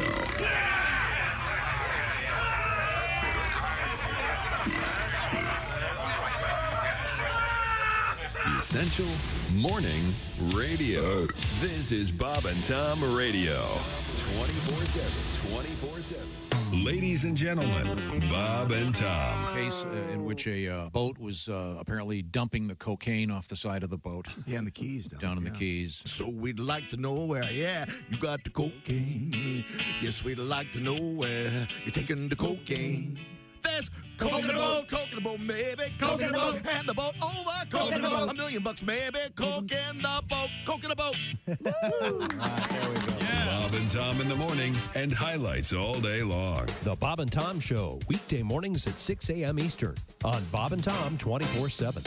Keep listening to the Bob and Tom Show, unless you're scared. What's the matter, you chicken? Hey, Alexa, how can someone listen to Bob and Tom Radio on a smart speaker? Just say, Alexa, play Bob and Tom Radio on TuneIn. TuneIn? Correct. Alexa, play Bob and Tom Radio on TuneIn. 24/7? All day, every day.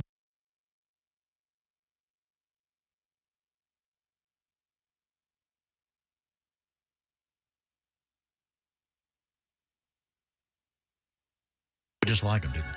Nailed it. No. Welcome back to the Bob and Tom Show. Hello, hello, hello.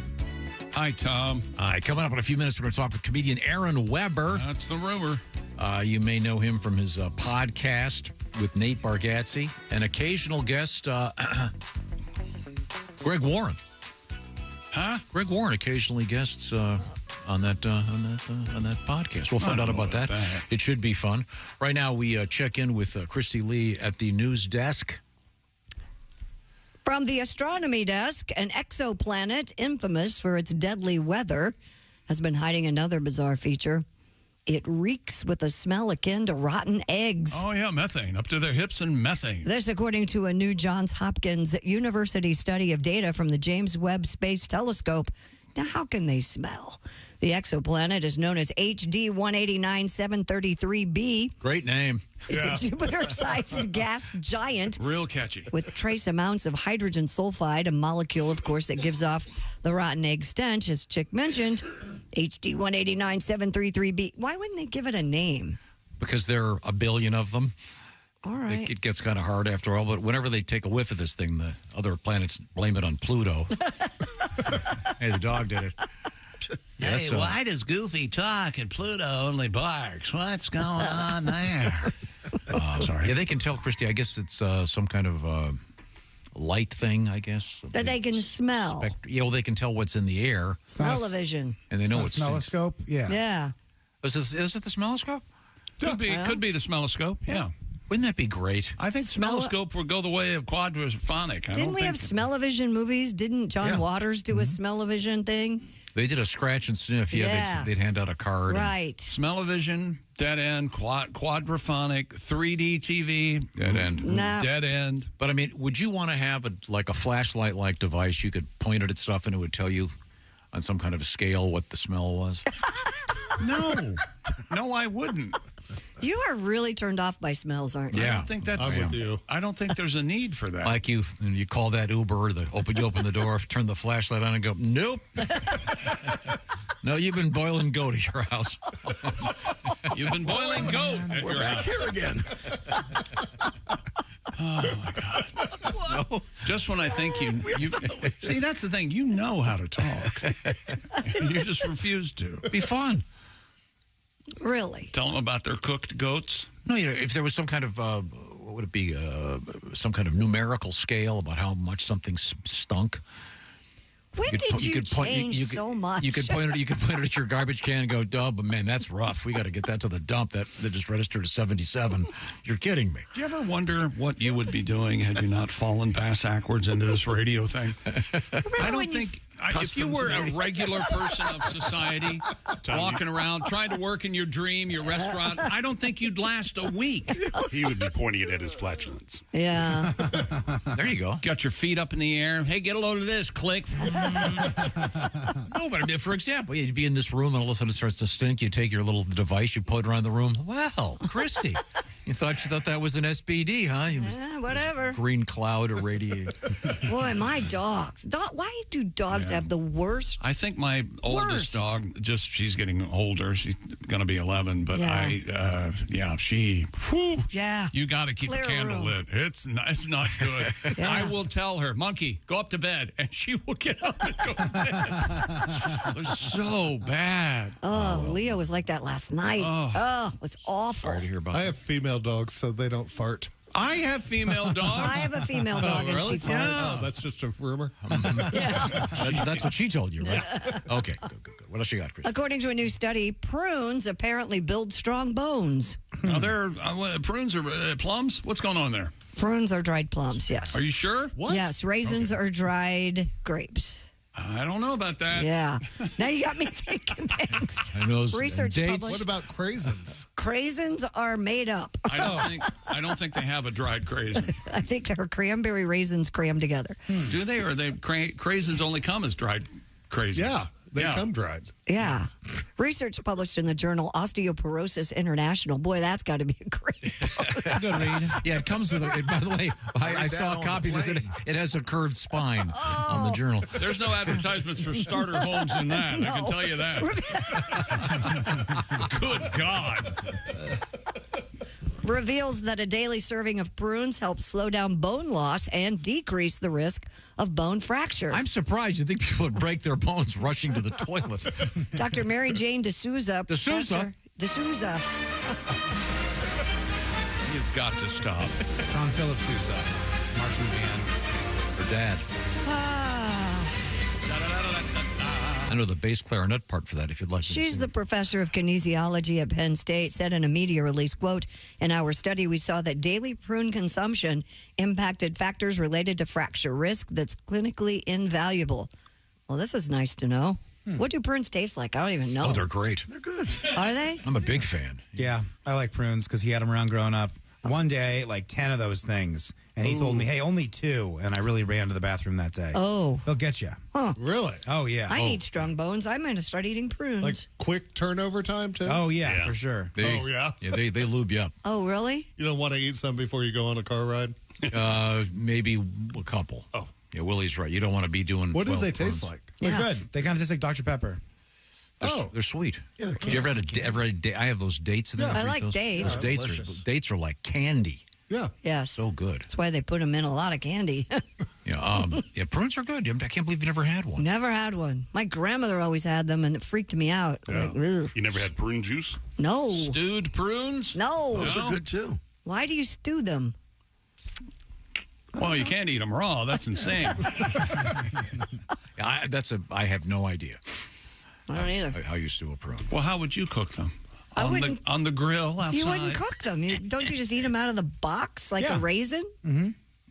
I wouldn't cook a prune. Well, it's up to you what disease you get from a raw prune. Go ahead. Speaking of old things, Target has announced it will no longer accept personal checks as a form of payment. Yay. A company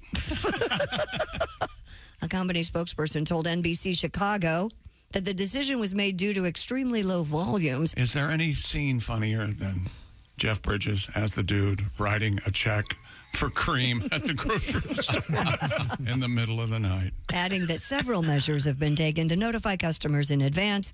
The change goes into effect July 15th. So this is right around the corner, you Target shoppers. So they called Mabel and Bernadine and let the 2 people still writing checks know that.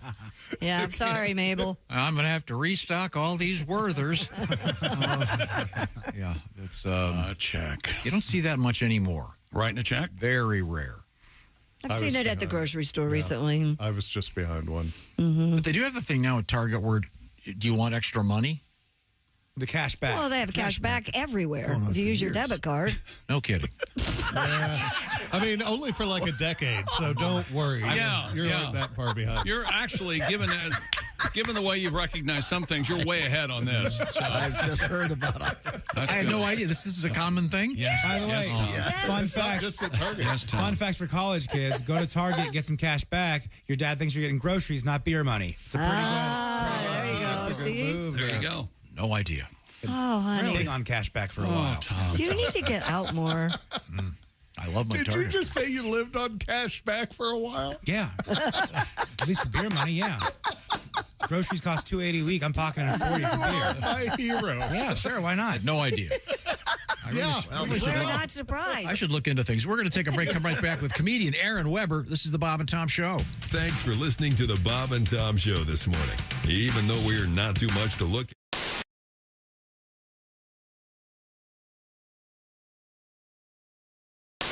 Heard this stuff from you. I hit a guy in the jaw and as hard as I could twice in somewhere in New York, Albany, New York. I just played the Palace Theater, and we were going to go get something to eat. And it was a restaurant attached to the hotel, and my bus was across the street because I always stay on my bus. And this girl came over and started talking to us at our table, and I don't know her, She had her sister does stand-up in New York, and Vic Henley was the opening act, and he does stand-up in New York, and he knows her. So they were talking across the table. If it wouldn't have been for that, I'd just shoot her away because I was trying to eat my crappy little piece of tilapia. You must do very well. She gets up and leaves, and she comes back, and she has her sister on the phone, and she's headlining a club that Vic and I headlined forever in Columbus, Ohio. And so she hands the phone to Vic. She sits down next to me, and Vic can't hear, so he gets up and walks away. And then a guy comes over to her. So some guy came up to me and asked me, a young guy, for an autograph. I said, I'm trying to eat right now. And this guy comes over, pokes her in the shoulder, and says, get over here. And she gets up real nervous and walks over there. And I'm like, man, what is this? And I see the guy walking over towards me. And he goes, how come you took a picture with my girlfriend, didn't take a picture with my son? Both of them were connected to this guy. And I don't know anything. But he was standing up and I was sitting down.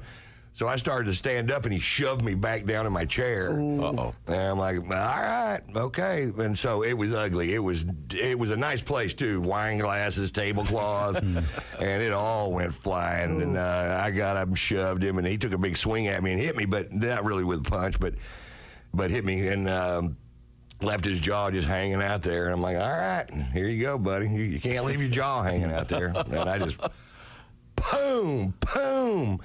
And he called the cops and filed assault charges on me, or tried to, and the cops showed up, and I was like, oh, come on, man. The old Chevy Chase shoulder kick. So it's hard sometimes. You know. So now, and that's why now I have to have police everywhere I go, because probably nothing will happen, but if it does, I can't hit people. Yeah. I'm 61. I don't need to be getting in fights or anything. And Pat, who's not very big, but my guy Pat that drives a bus and manages my road stuff, he's a little guy in stature, but he's a 7th degree black belt, and so he actually got this guy in a sleeper hold from behind after I hit him, and then the guy started tapping him on the arm, and he goes, "This ain't the MMA. You're going to the floor." Hi, this is Chick McGee from the Bob and Tom Show. Thanks for watching this morning's show. To listen, just go to bobandtom.com and check out the list for a station near you, or stream the online radio station on our website and the Bob and Tom app. The Bob and Tom Show, on air, on app, and on demand. Hey guys, my dad has a new album out called Under the Bed, and it would really help a lot if you were to check that out, so I can go to college. Please.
Bob and Tom. They put the F in professional. Ladies and gentlemen, Bob and Tom. You know, Michael McDonald, he talks about being on the road and how much he loves to go to restaurants after shows. His favorite restaurant's Waffle House. Did you know that? I do now. You have to ask me if I like my hash browns, like in the text, covered. Michael McDonald, do you like your hash browns covered? You don't know me, I like them small. Bob and Tom in the morning and highlights all day long. The Bob and Tom Show, weekday mornings at 6 a.m. Eastern on Bob and Tom 24/7. Bob and Tom. listen to Bob and Tom. I listen all morning long. And visit bobandtom.com. Bob and Tom and Tom. With Christy Lee and Chick McGee. You guys rock. Christy Lee's got nice rack.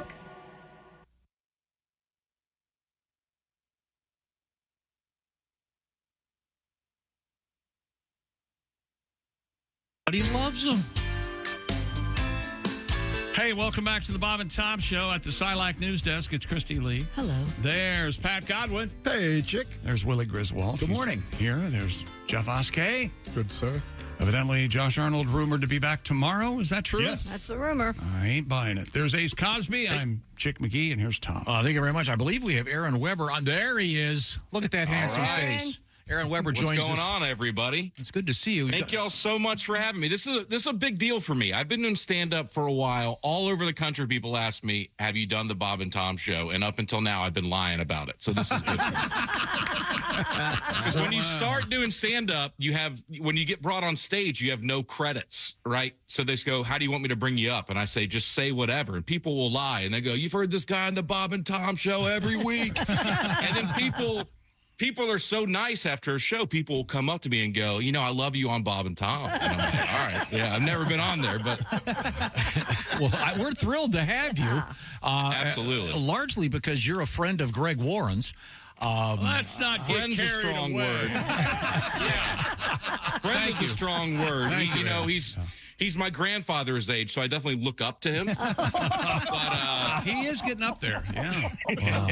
Now, Greg's a real good buddy of mine. Aaron, I know that you've been working the Grand Ole Opry, which is quite an honor for a young stud like you. That's got to be cool. Yeah. It's very cool. It's right here in town. I get to do it. I think I've done it like 20 times now, which is insane. No. It's like me. I have to follow, the Oak Ridge Boys at doing comedy. It's crazy. I just did it a bunch last week. It never gets old for me. Tell me about the cap you're wearing. I think there's a reason for that. You're a big baseball fan? It is. Yeah. This is an Atlanta Braves hat. I'm a huge baseball fan. I have a huge head. I don't know if that comes across. Oh, yeah, my Zoom. God. It barely fits on the screen. Yeah. It's unbelievable. Good God. Well, this is how big my head is that there's only one brand of hat that fits my head. This is a New Era 5950 snapback hat. But look how I have to wear it.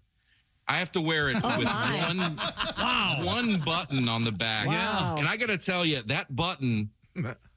it doesn't want to be buttoned. I mean, it's a fight all day. Aaron, I've got an idea for you.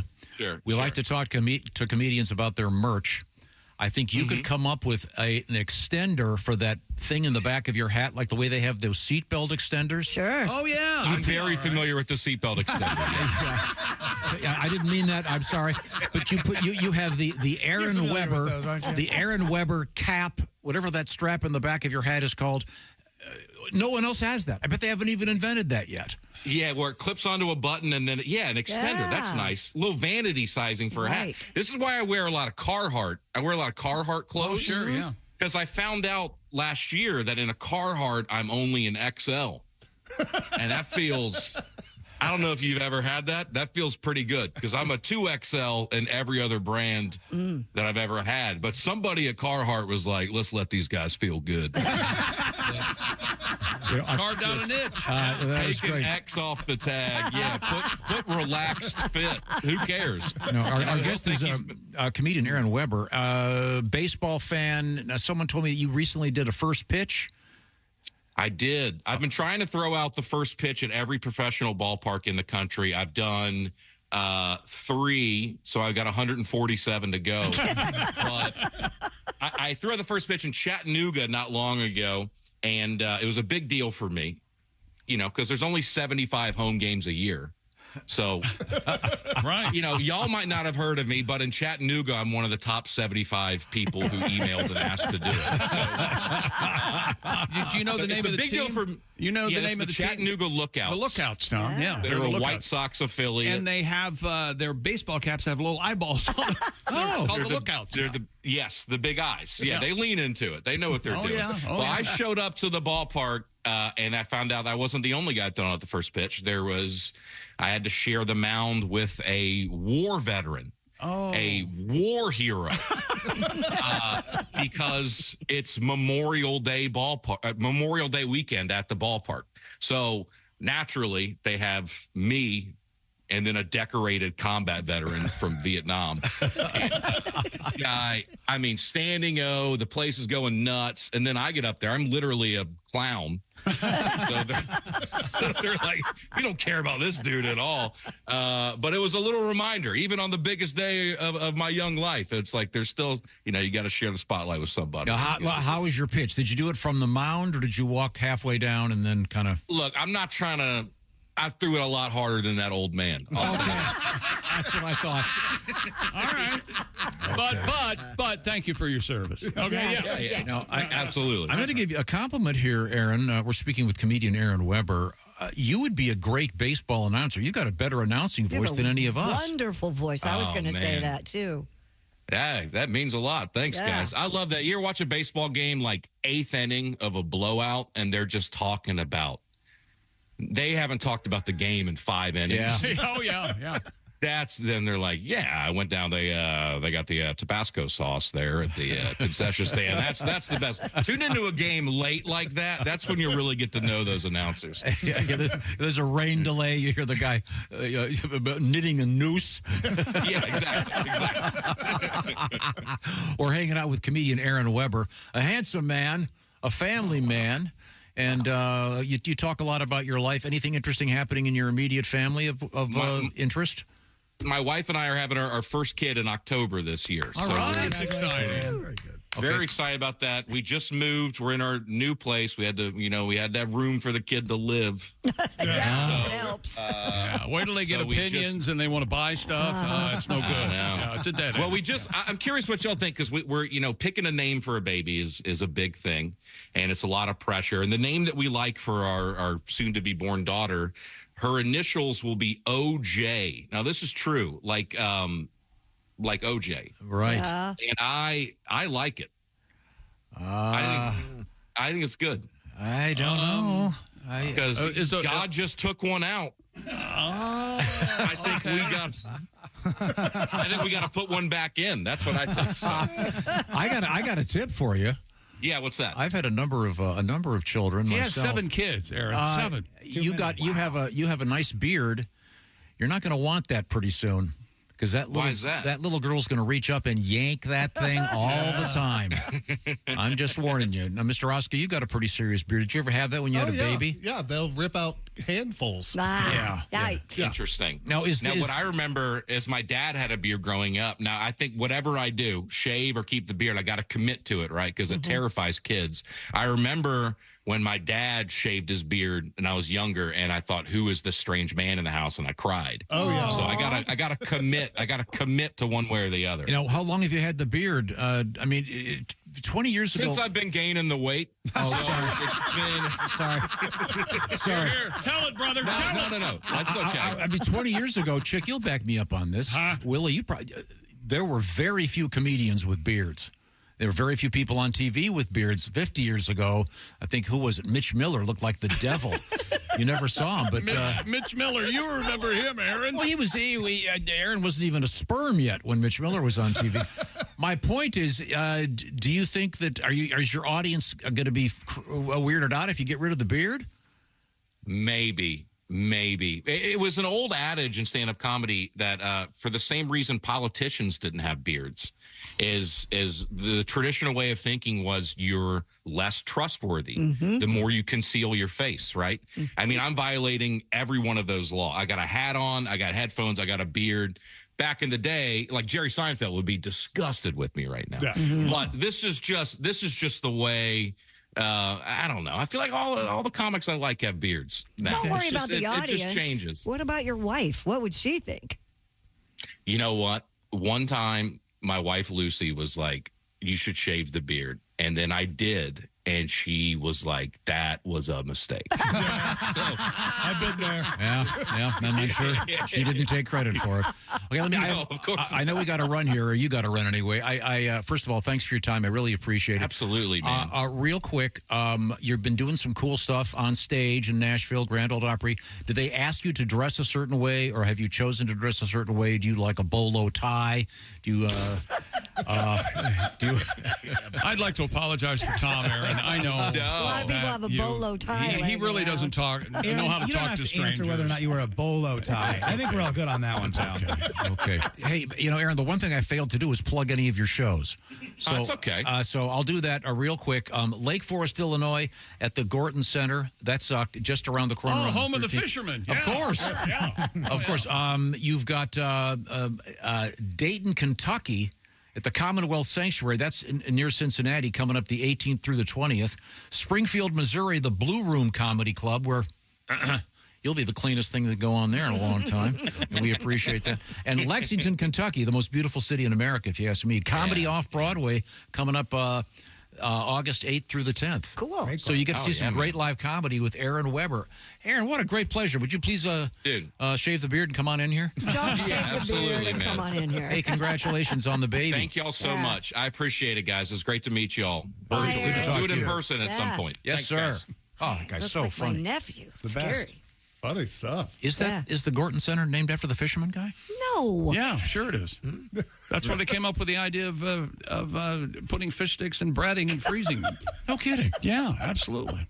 I had no idea. And See, now he'll tell someone else, and they'll think he's and then insane. So those fish are all from Lake Michigan? Absolutely. Oh, yeah. Well, That's why they have to bread them.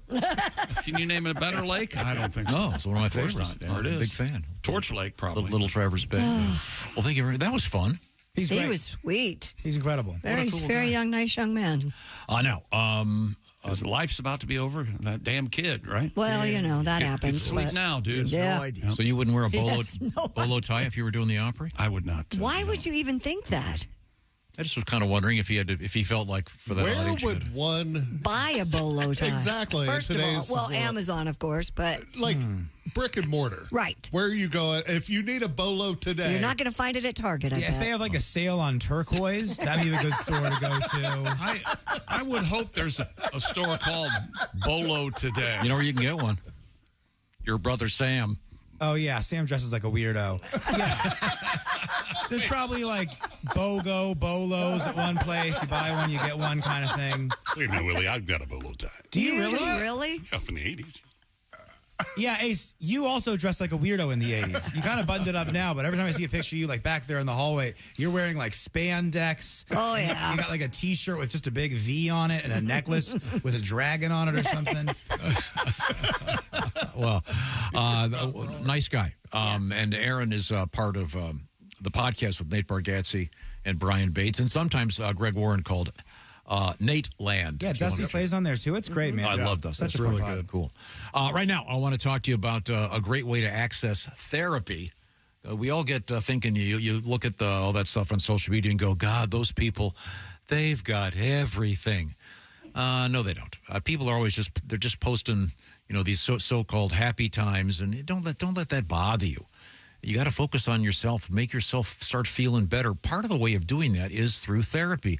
And BetterHelp has come up with a much more elegant way to access therapy. It's really quite simple because the therapy is done online. So you can have a camera on like we did when we just talked to just a few minutes ago talking to Aaron on the big screen over there. Or you can do it like a phone call, or you can even do it texting back and forth. It's kind of about what works for you. Also about where it works for you, because you can do it in the privacy of wherever you want to be at the time because you're doing it online. So reaching out for help, it's important to remember, is not a sign of weakness. It's actually a sign of strength and a pretty good idea for all of us. So if you're thinking about therapy, give BetterHelp a try. It's real simple. You fill out this questionnaire online, of course, and you'll be matched with a licensed therapist. And by the way, you can switch therapists anytime, no additional charge. And I want to remind you that you just go to betterhelp.com/BT show. I remind you of the /BT show part because that'll save you some serious cash, knocking 10% off your first month. So it's BetterHelp, H-E-L-P, betterhelp.com/BT show. If you've been thinking about therapy, give it a try. Again, much more flexible and much more convenient. Thank you, BetterHelp. BetterHelp, HELP.com/BT show. Coming up, we have a guy that calls himself Super Commuter and other delights, including counterfeit air conditioners. What? This is the Bob and Tom Show.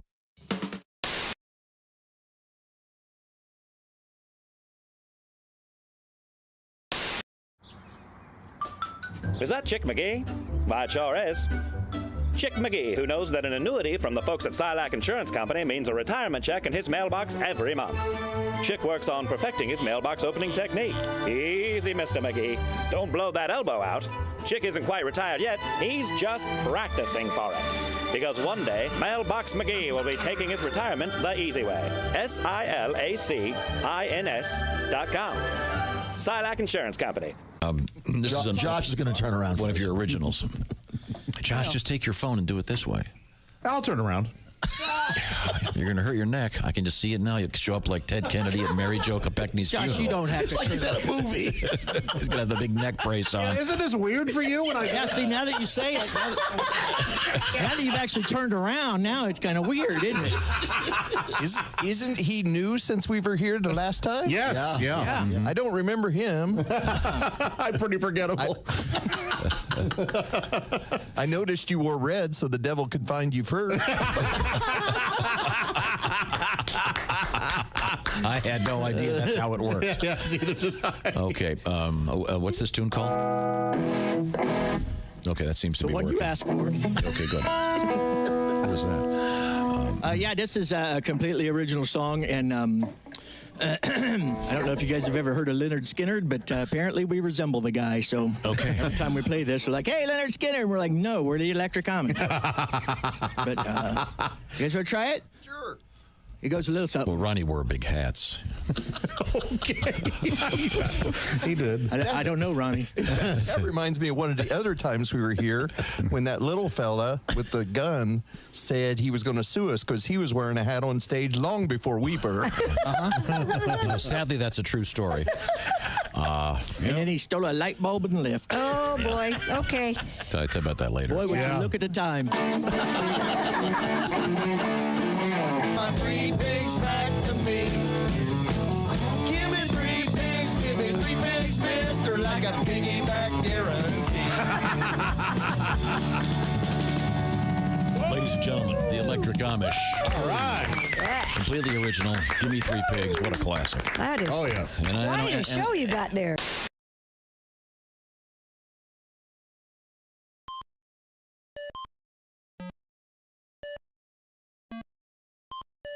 Hey, did you enjoy those videos played in that break? Check out the Bob and Tom YouTube playlist for more great stuff.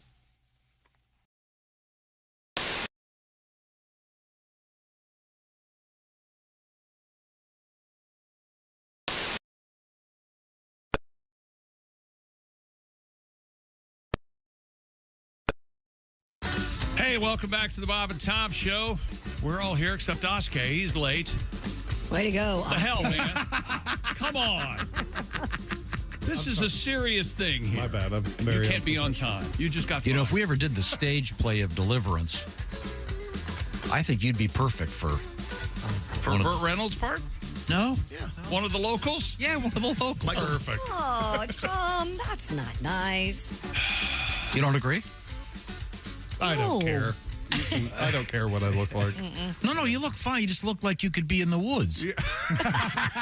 No. No, you look fine. You just look like... You look like you don't have access to a shower or a razor, but you look fine. Could be in the woods. You know. You look like you could be in the woods. Not should be, or you stay what there. What did Kostaki's ex say? She goes, you look like if Paul Reiser lived, Paul Rudd? Yeah, Paul Rudd lived in a tree. I was like, oh, Paul Rudd's hot. I'll take that. Yeah. No, we have to clear up a story, but first we notice we have an extra person in the room right Jess Hooker joins us today. I almost didn't recognize her. Why? She got her hair cut again? My hair, yeah. What? Leave her alone. Who's she look like? Her hair. First of all, her hair looks great. I already complimented her on the new haircut. But does this ruin my idea of having you dress up like Linda Ronstadt with the roller skates? Because I considered it, and her hair is actually like this, but just curled. It's this length. It's like it's a short It is very curl. short on that. Yeah. Okay, so we're trying to recreate that Yeah. Linda Yeah. Ronstadt album cover. I do have roller skates. Because I have been thinking of doing a Bob and Tom calendar again. Okay. And I think people might like that. I Linda feel Ronstadt like I one? should make some money off this. Yeah. To be honest, For sure. I put it behind a paywall or something. I mean, Allie's getting money hand over fist, There you go. literally. Yeah. And I would. Fist? Yeah. Oh, yeah. There's a fist involved. I tell you that. Well, you could do an OnlyFans page. I could, and just dress up like different famous people. Yeah, there you go. Yeah. That might work. That might Yeah, work. that seems like the most tasteful way to do it. Yeah. All right. All right. You know, and I don't know how OnlyFans works. Is there speaking involved? You can. Yeah, you can talk to people. You can do as much as you want. So you could do a thing where you're dressed as Eleanor Roosevelt, for example. Eleanor Roosevelt? Maybe. Nobody's going to pay to see that. I bet there's someone who's out there who's. Eleanor Roosevelt? Can you imagine? There's got to be somebody out there that would like to have Eleanor Roosevelt talk dirty to them. They'd pay big money for it. somebody out there. I'd have to study her Chick, voice. wait a minute. I learned this from you. Whatever you can think of, it's out there. I think Oscar is honest. I think you might like to hear Eleanor Roosevelt Yeah. talk to you dirty because you fell in love with all of your mother's bridge partners when you were a small child.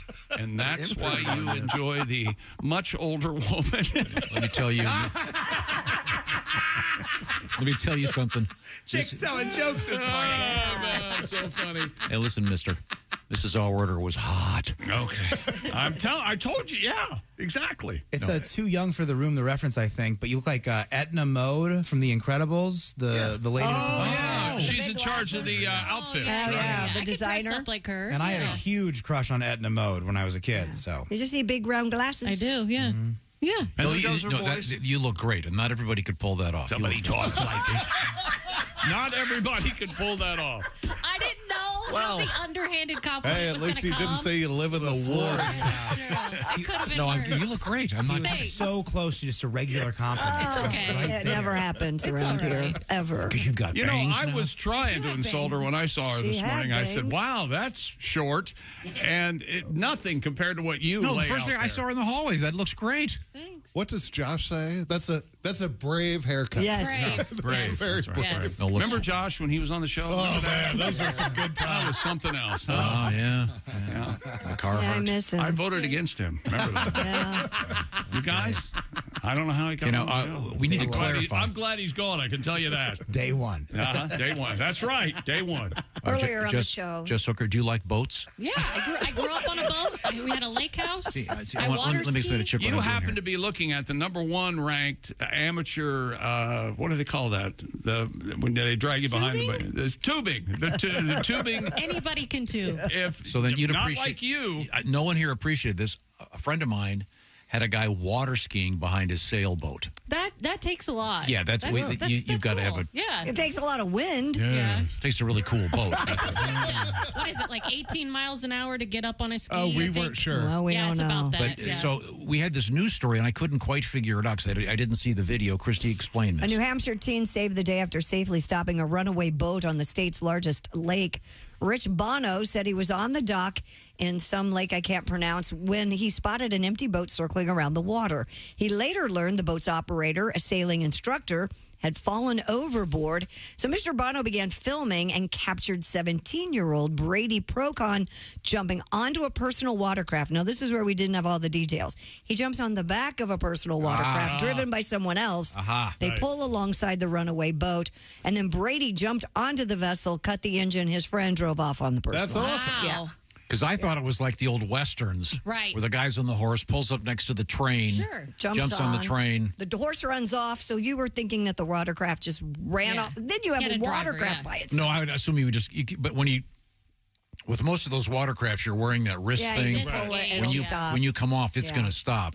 But then my other concern was the guy that was in the original boat. Yeah, we don't know what happened to him. He's swimming out there that could kill you. Yeah, because the boat could run right over you. Yeah. Yeah. Yikes. He's okay, by the way. Oh, good. Everybody's all right. All right. Okay. A cool story. Yeah. And again, most of the time with, as you know, with like a Sea-Doo or a personal watercraft, it's a lot of this. Whee! A lot of, it's fun. And then after a while, it's kind of like a slinky. Well, I've done that 50 times. I guess I'll...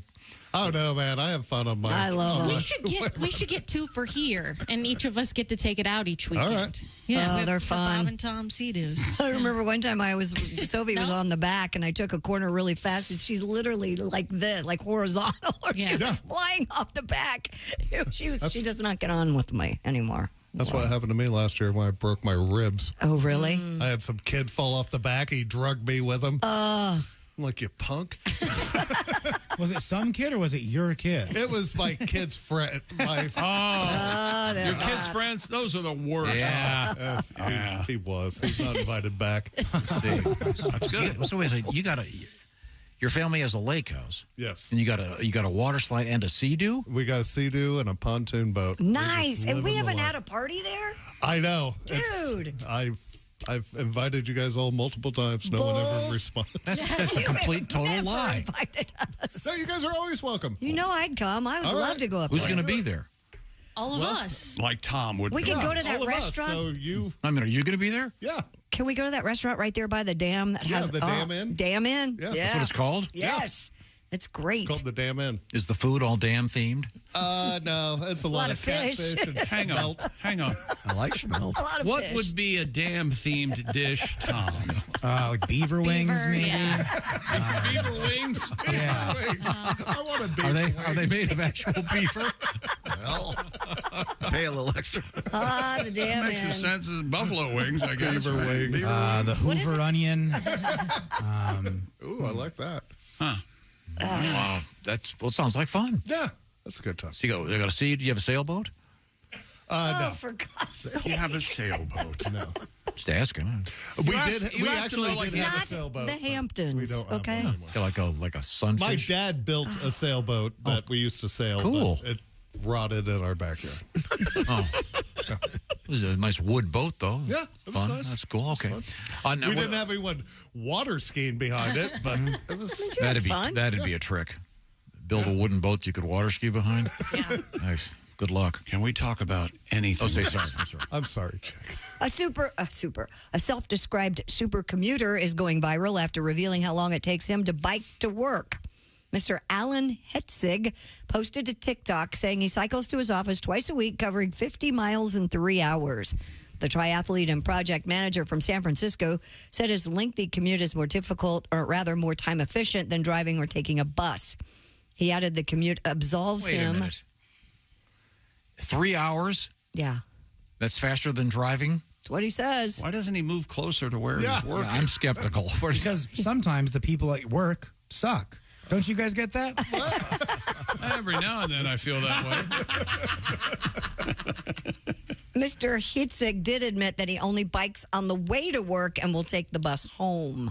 Oh, good. What's he doing? Oh, is he the guy on the bus with a bike? Yes. What a jerk. They put him on the front. They put the bikes on the front never of the to work bus. calls him Captain B.O. Yeah, exactly.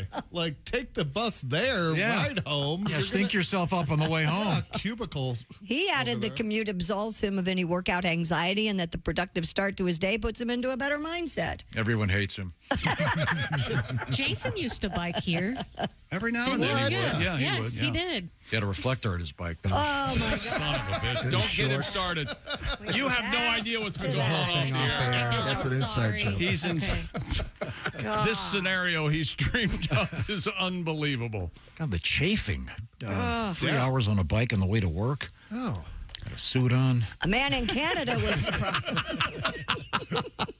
I think he probably gets to the office and takes a shower. And A shower? well, there are offices that have showers. Yeah. My neighbor in my old neighborhood would ride to work every day, ride his bike to work, and would Watch- shower when he got there. Watch this. Well, I wish we had a shower here. Somebody tried.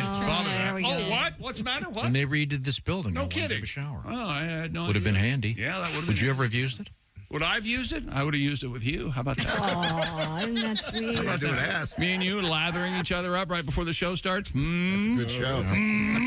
You know, one of the engineers would have, you know, a hidden camera in the nozzle.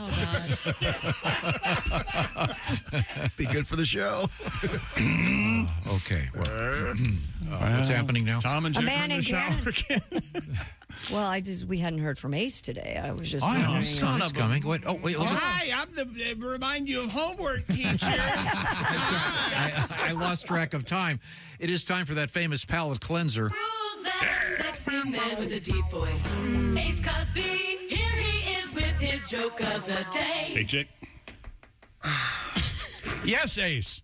I'm having trouble with my old lady. She gets upset because I'm obsessed with old Bruce Willis movies. He's obsessed with old Bruce Willis movies. Yes. How's that, Ace? Well, I told her it. Old habits die hard. That was Ace Cosby's joke of the day. Brought to you by Sleep Number. Sleep better together. Save now on a Sleep Number smart bed only at a Sleep Number store or sleepnumber.com. Did you just seizure out a little? A little bit. You're twitching a little bit. I blinked myself to see. Yeah. Old habits die hard, Tom. Yeah. Yeah. Yeah. Your thoughts? Lately, what is it? M. Night Shyamalan? Bing Bong. Shyamalan. Yeah. Yeah, he's got a new one with Channing Tatum, right? Isn't that who's in the new one? I don't know. I honestly His don't. daughter did one too, I guess, and I don't know if that's the newest one coming out. I think she wrote it and directed it. I think, but Some of those he's are producing really it. good. Some of those are very good. He kind of, with the Sixth Sense, when you have a twist like that, it's hard to continue. It's kind of reminds me of Mr. Obvious. They're kind of hard to do after you. You got the first good one out You there? get the first good one out there, and then you got to switch them around. And then, well, we're not thinking about that. It's a garbage disposal. And next thing you know. Have you been working on your impression of Mr. Obvious? Last time it was pretty flat. What do you mean? Your impression of What do you mean, Tom? What are you trying to say? I think it's too high. That's dead on, by God. Damn right. Don't you dare question me, mister. Let's take a call. Hello, Mr. Obvious. A man in Canada was surprised to find his stolen garden gnomes were returned to him with facelifts. Mr. Kelly Blair posted about the unusual incident onto Facebook, saying 7 of his 8 gnomes were missing from his yard in Kelowna. He initially thought they were taken by the same thief who pilfered his canoe, table saw, wheelbarrow, and portable workbenches the day after his garage sale. However, a woman eventually knocked at his door saying she was, quote, just the delivery person, before returning his gnomes, along with 2 extras that had been freshly painted, along with a note from the Gnome Restoration Society. Great. Delighted by the surprise. I'd rather have my table saw. Mr. Blair thanked the secretive organization and said they made his day. That's a happy story. You're right. He probably does want his table saw back. Yeah, it's awful. It's it's weird. It's unconsensual gnome renovation. It's odd. Don't do that. Leave people's stuff alone. That's none of your business, gnome people. Could have been worse. They could have been lawn jockeys. Okay. Those have fallen into disfavor. No one was thinking about lawn jockeys. Whoa. We were all thinking about gnomes. I was thinking about like a gnome renovation show on HGTV. That's right. I would What do you like want to that. do with it? Yeah, There's hundreds of them. They come in together. Yeah. Putting heavy weekends, makeup on gnomes? That would be fun, right? Work on shoes sometimes. Fake eyelashes? Yeah. Mm-hmm. No weird racial history involved. Hey, look at the time. What do you got there, Chicken? Well, I'd like to tell you about Silac if my partner would cooperate. Sorry. It's time to play that fabulous game show, What Will Chick Pick? Starring Chick McGee. That's what I thought. Thank you. Rules are very simple. Yes. There'll be 2 scenarios, A and B. Yeah. And you get to make a choice. Are you ready? Go. In retirement, you spend all day stressing out about the stock market. Or B, you have money directly deposited into your bank account. I'll take B. Very good. Correct, Chick McGee, or should I say direct deposit McGee? Direct deposit, Double D McGee. That's me. I'm old Double D McGee, retired, sitting around, watching TV, shopping online, breaking down boxes, ordering dumpsters. That's right. Double D McGee. And there's no catch, you know. There's no catch at all. But you can have downward trend protection, I should say, when the, let's just say things on Wall Street get a little wonky, start getting worried about it, and you can become secure in your retirement. Those are great cans. Are there any can'ts? Yep. You can't outlive your money. Silac, you say? That's right, Silac. S-I-L-A-C. Get all the info at SILACINS.com/Bob and Tom. That's Silac Insurance Company. SILACINS.com/Bob and Tom. SilacINS.com/Bob and Tom. See what we're talking about, and you can even walk to your mailbox to get that check or have it directly deposited, and it's going to be there for you. Thank you very much, Silac. When we come back, we've got a little bit of history for you. This is the Bob and Tom Show. Become a Bob and Tom.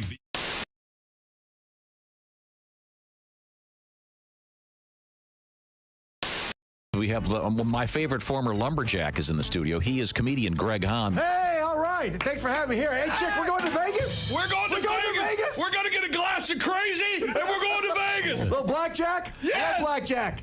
Hit me. I don't know how to play it, just like yelling, hit me. Hit me. 19, hit me. Hit me. 27, keep hit me. Take the $700. What is this, a free rum and coke? How do you guys stay in business? Then I throw the dice. That's what I do. Hit me. I bring my own dice. I throw them anywhere I want.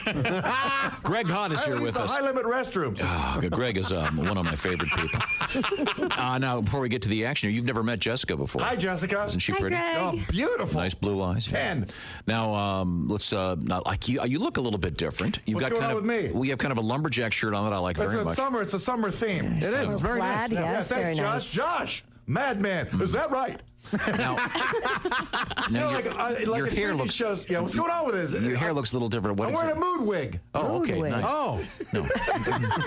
You've got a nice set of hair up there. Thanks. What color is your hair today? It's a new shade of fake. Bullseye maple. Witness protection 22. Bozo 6. Yeah. It's a new shade of fake. Yeah, a little chocolate thunder. Yeah. What was it, Bozo 6? What'd you say? Yeah. Bozo 9. Bozo 6. Oh. I like the mood wig. That would be funny. It's darker than normal. It is? Yeah, you don't stick with the same fake color? No, I don't know. I glance at it. You just get what's on sale? What is that? Looks like you're doing Elvis just before the end. Oh, and it does not. Good little Steven Seagal. Yeah. Not that dark. Well, it's good to see you, Greg. I got a story for you. Oh.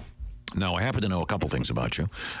Marine Corps, you were exiled as what? Captain by the time I got. Man, I was lucky to be in the Marine. Marines are so great. Okay. Oh, yeah, you learn stuff. Like now, if I'm on a bad date, I just call it an airstrike on my own position. But I happen to know that you have a couple of hobbies. You're a drummer. Yeah, I like the drums. You like to play the drums. As you say, bringing the thunder, I believe. Right, that's with the double pedal. Sure. For drummers, You have the condo. Double bass drum. You have the uptown condo. Well, my condo is very, I designed it myself. A lot of ladies don't realize a single man designed my condo. Like the ping pong table faces the drum set. Feng shui! Greg, how's your dating life? Are you kidding me? It's the best. I don't mind being exclusive as long as I can date a few other girls. Okay. You know what I mean? I like to get down on one knee. You know what I mean? I say, would you like to be worked into the rotation? Thank you. No, I'm dating a beautiful girl. She's lovely. She's from the Appalachian Mountains. Oh. Yeah, she's a professional clogger. Okay. Not a toilet she can't clog. Come on, everybody. Come on. Get jokes in here. Wake up, people. Well, that went from bad to worse very quickly. You using the dating apps, Josh? I'm not, no. Come on, get in there. They work. It's a good time. They do. For me, it's a bloodbath. Oh, really? In prison, yes. I approve everybody. You know what I mean? Prosthetic head, yes. Dude in wig, close enough. Nothing. They don't hit you back. Bloodbath. Like them all.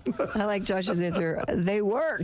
You don't want to date. I'm not ready. And there's somebody in your house. Yeah. Who wants that? Square, I want to square and tell Jessica how it works. How does it work? Hey, let me tell you something, Jessica. You play hard to get. I play gone for life. I got stuff with that cold shoulder. It's called scorched earth.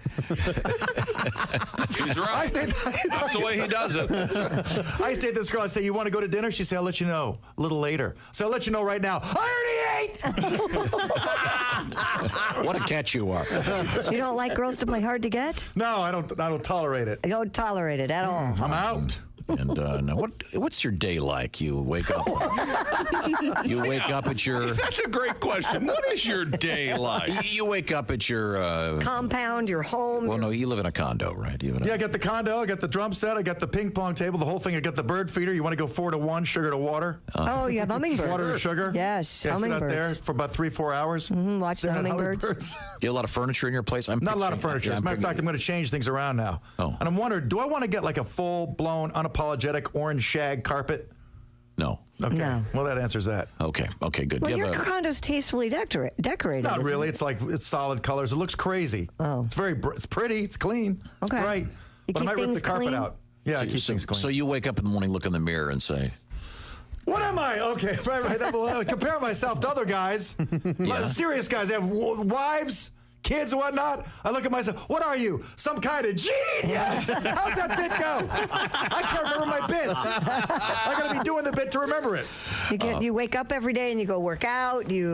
I walk around. I drink a little coffee, walk around. You know what I do on a show day is I hold perfectly still. I put the air conditioner on frostbite. I don't move.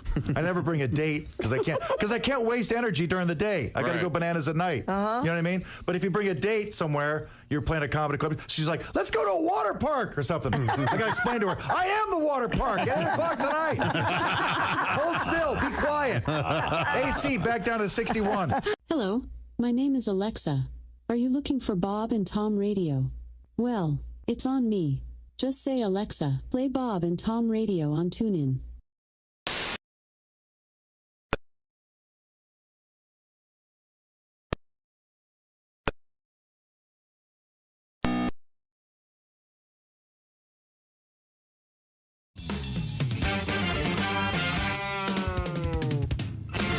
Good morning, sunshine. Bob and Tom Radio.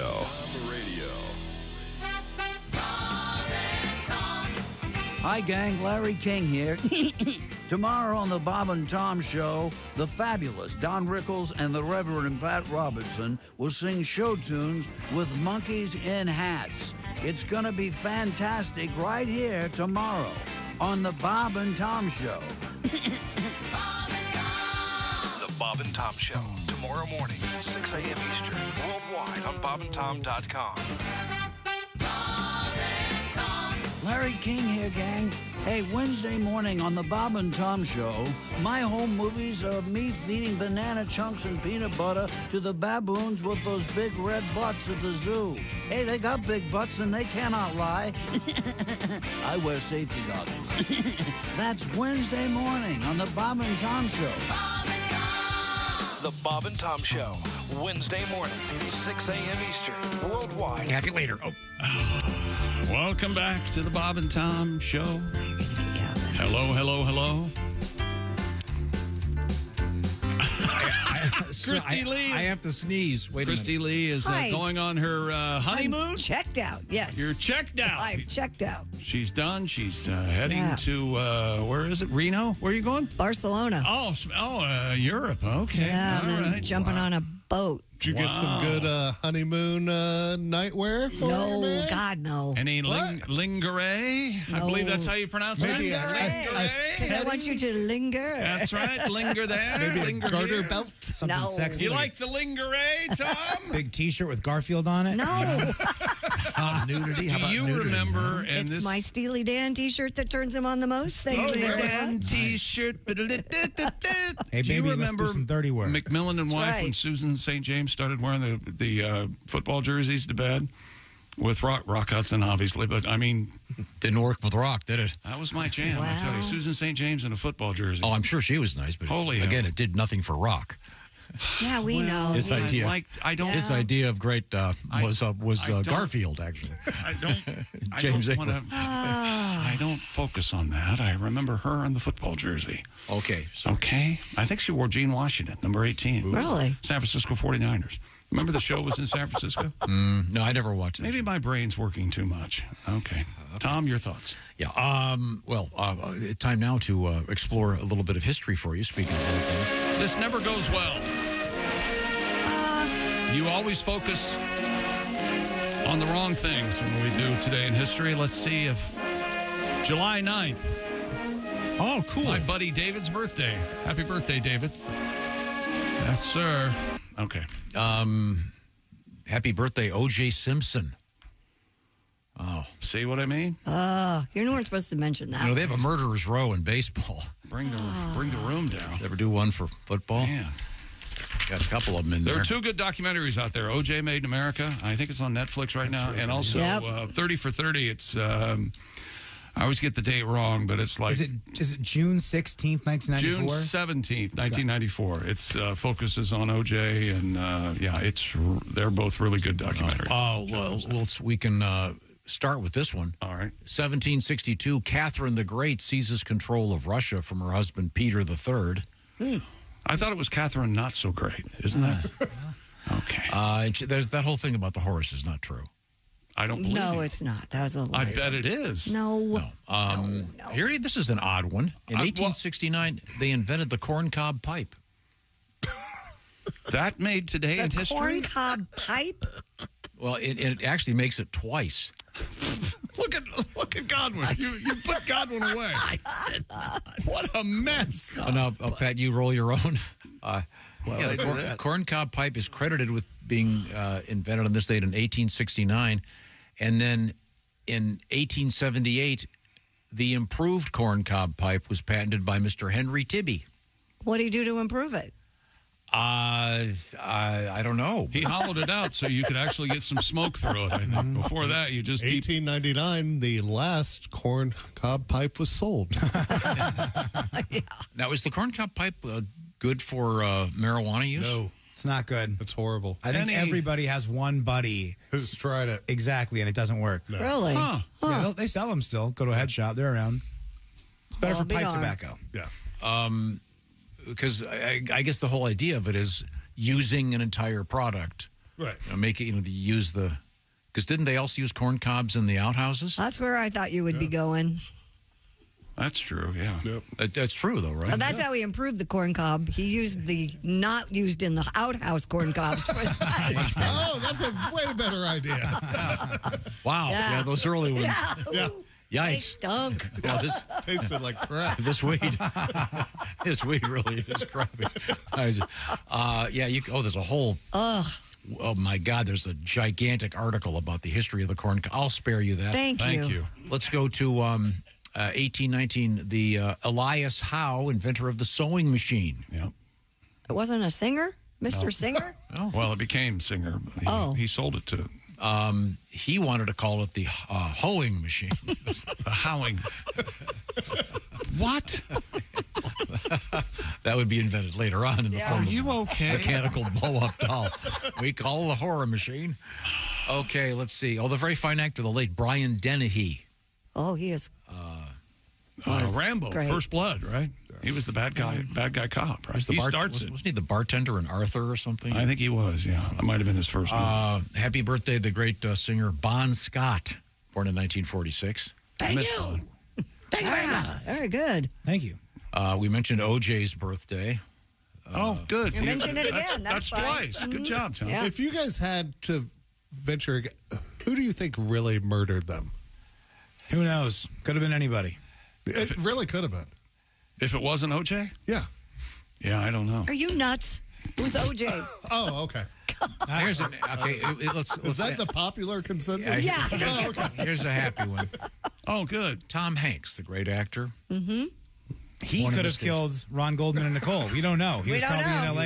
If He's you've a been on great Twitter, actor. You may believe that. Oh, wait a minute. No. He was around. He just got done with Bosom Buddies. He was around. Oh, yeah. Hanks was around. And Goldman was his waiter, forgot the extra ranch. Yes. There you go. He was in that movie Castaways. Nope, just Castaway. There was only one of them. Not Castaway. Sorry, I couldn't think of it. You know, that's the ultimate old man comment. Whatever you're talking about, add an S. Going to I Marshes, was going to Watching the YouTubes. The YouTubes. I was watching Gone with the Wind. Yeah, ever watch the Netflixes? Yeah. Oh, man, those are something. Castaway. Scared of these minorities. You know what I'm talking about? Those minorities. You know, they take the reflectors off their bikes on purpose. So they can sneak around the neighborhood. You know that. We got it on the air. You know what Pat? You know they call it the elevator pitch for a movie. Sure, yeah. Yeah, it wasn't Castaway just Gilligan's Island without the jokes. I said, wait a second, have you ever watched Gilligan's Island? That's a classic Johnny Carson. Let's Dick Cavett. Dick Cavett, sorry. Courtney Love, born in this date in 1964. She's a wonderful gal, huh? And her band was known as Hole. Yeah. Hole. H-O-L-E. H-O-L-E. Hole. Yeah. That actually corresponds to the first hole Wimbledon tournament. Oh no, I've got golf. You're talking about tennis. Okay. No, yeah, but I mean, court.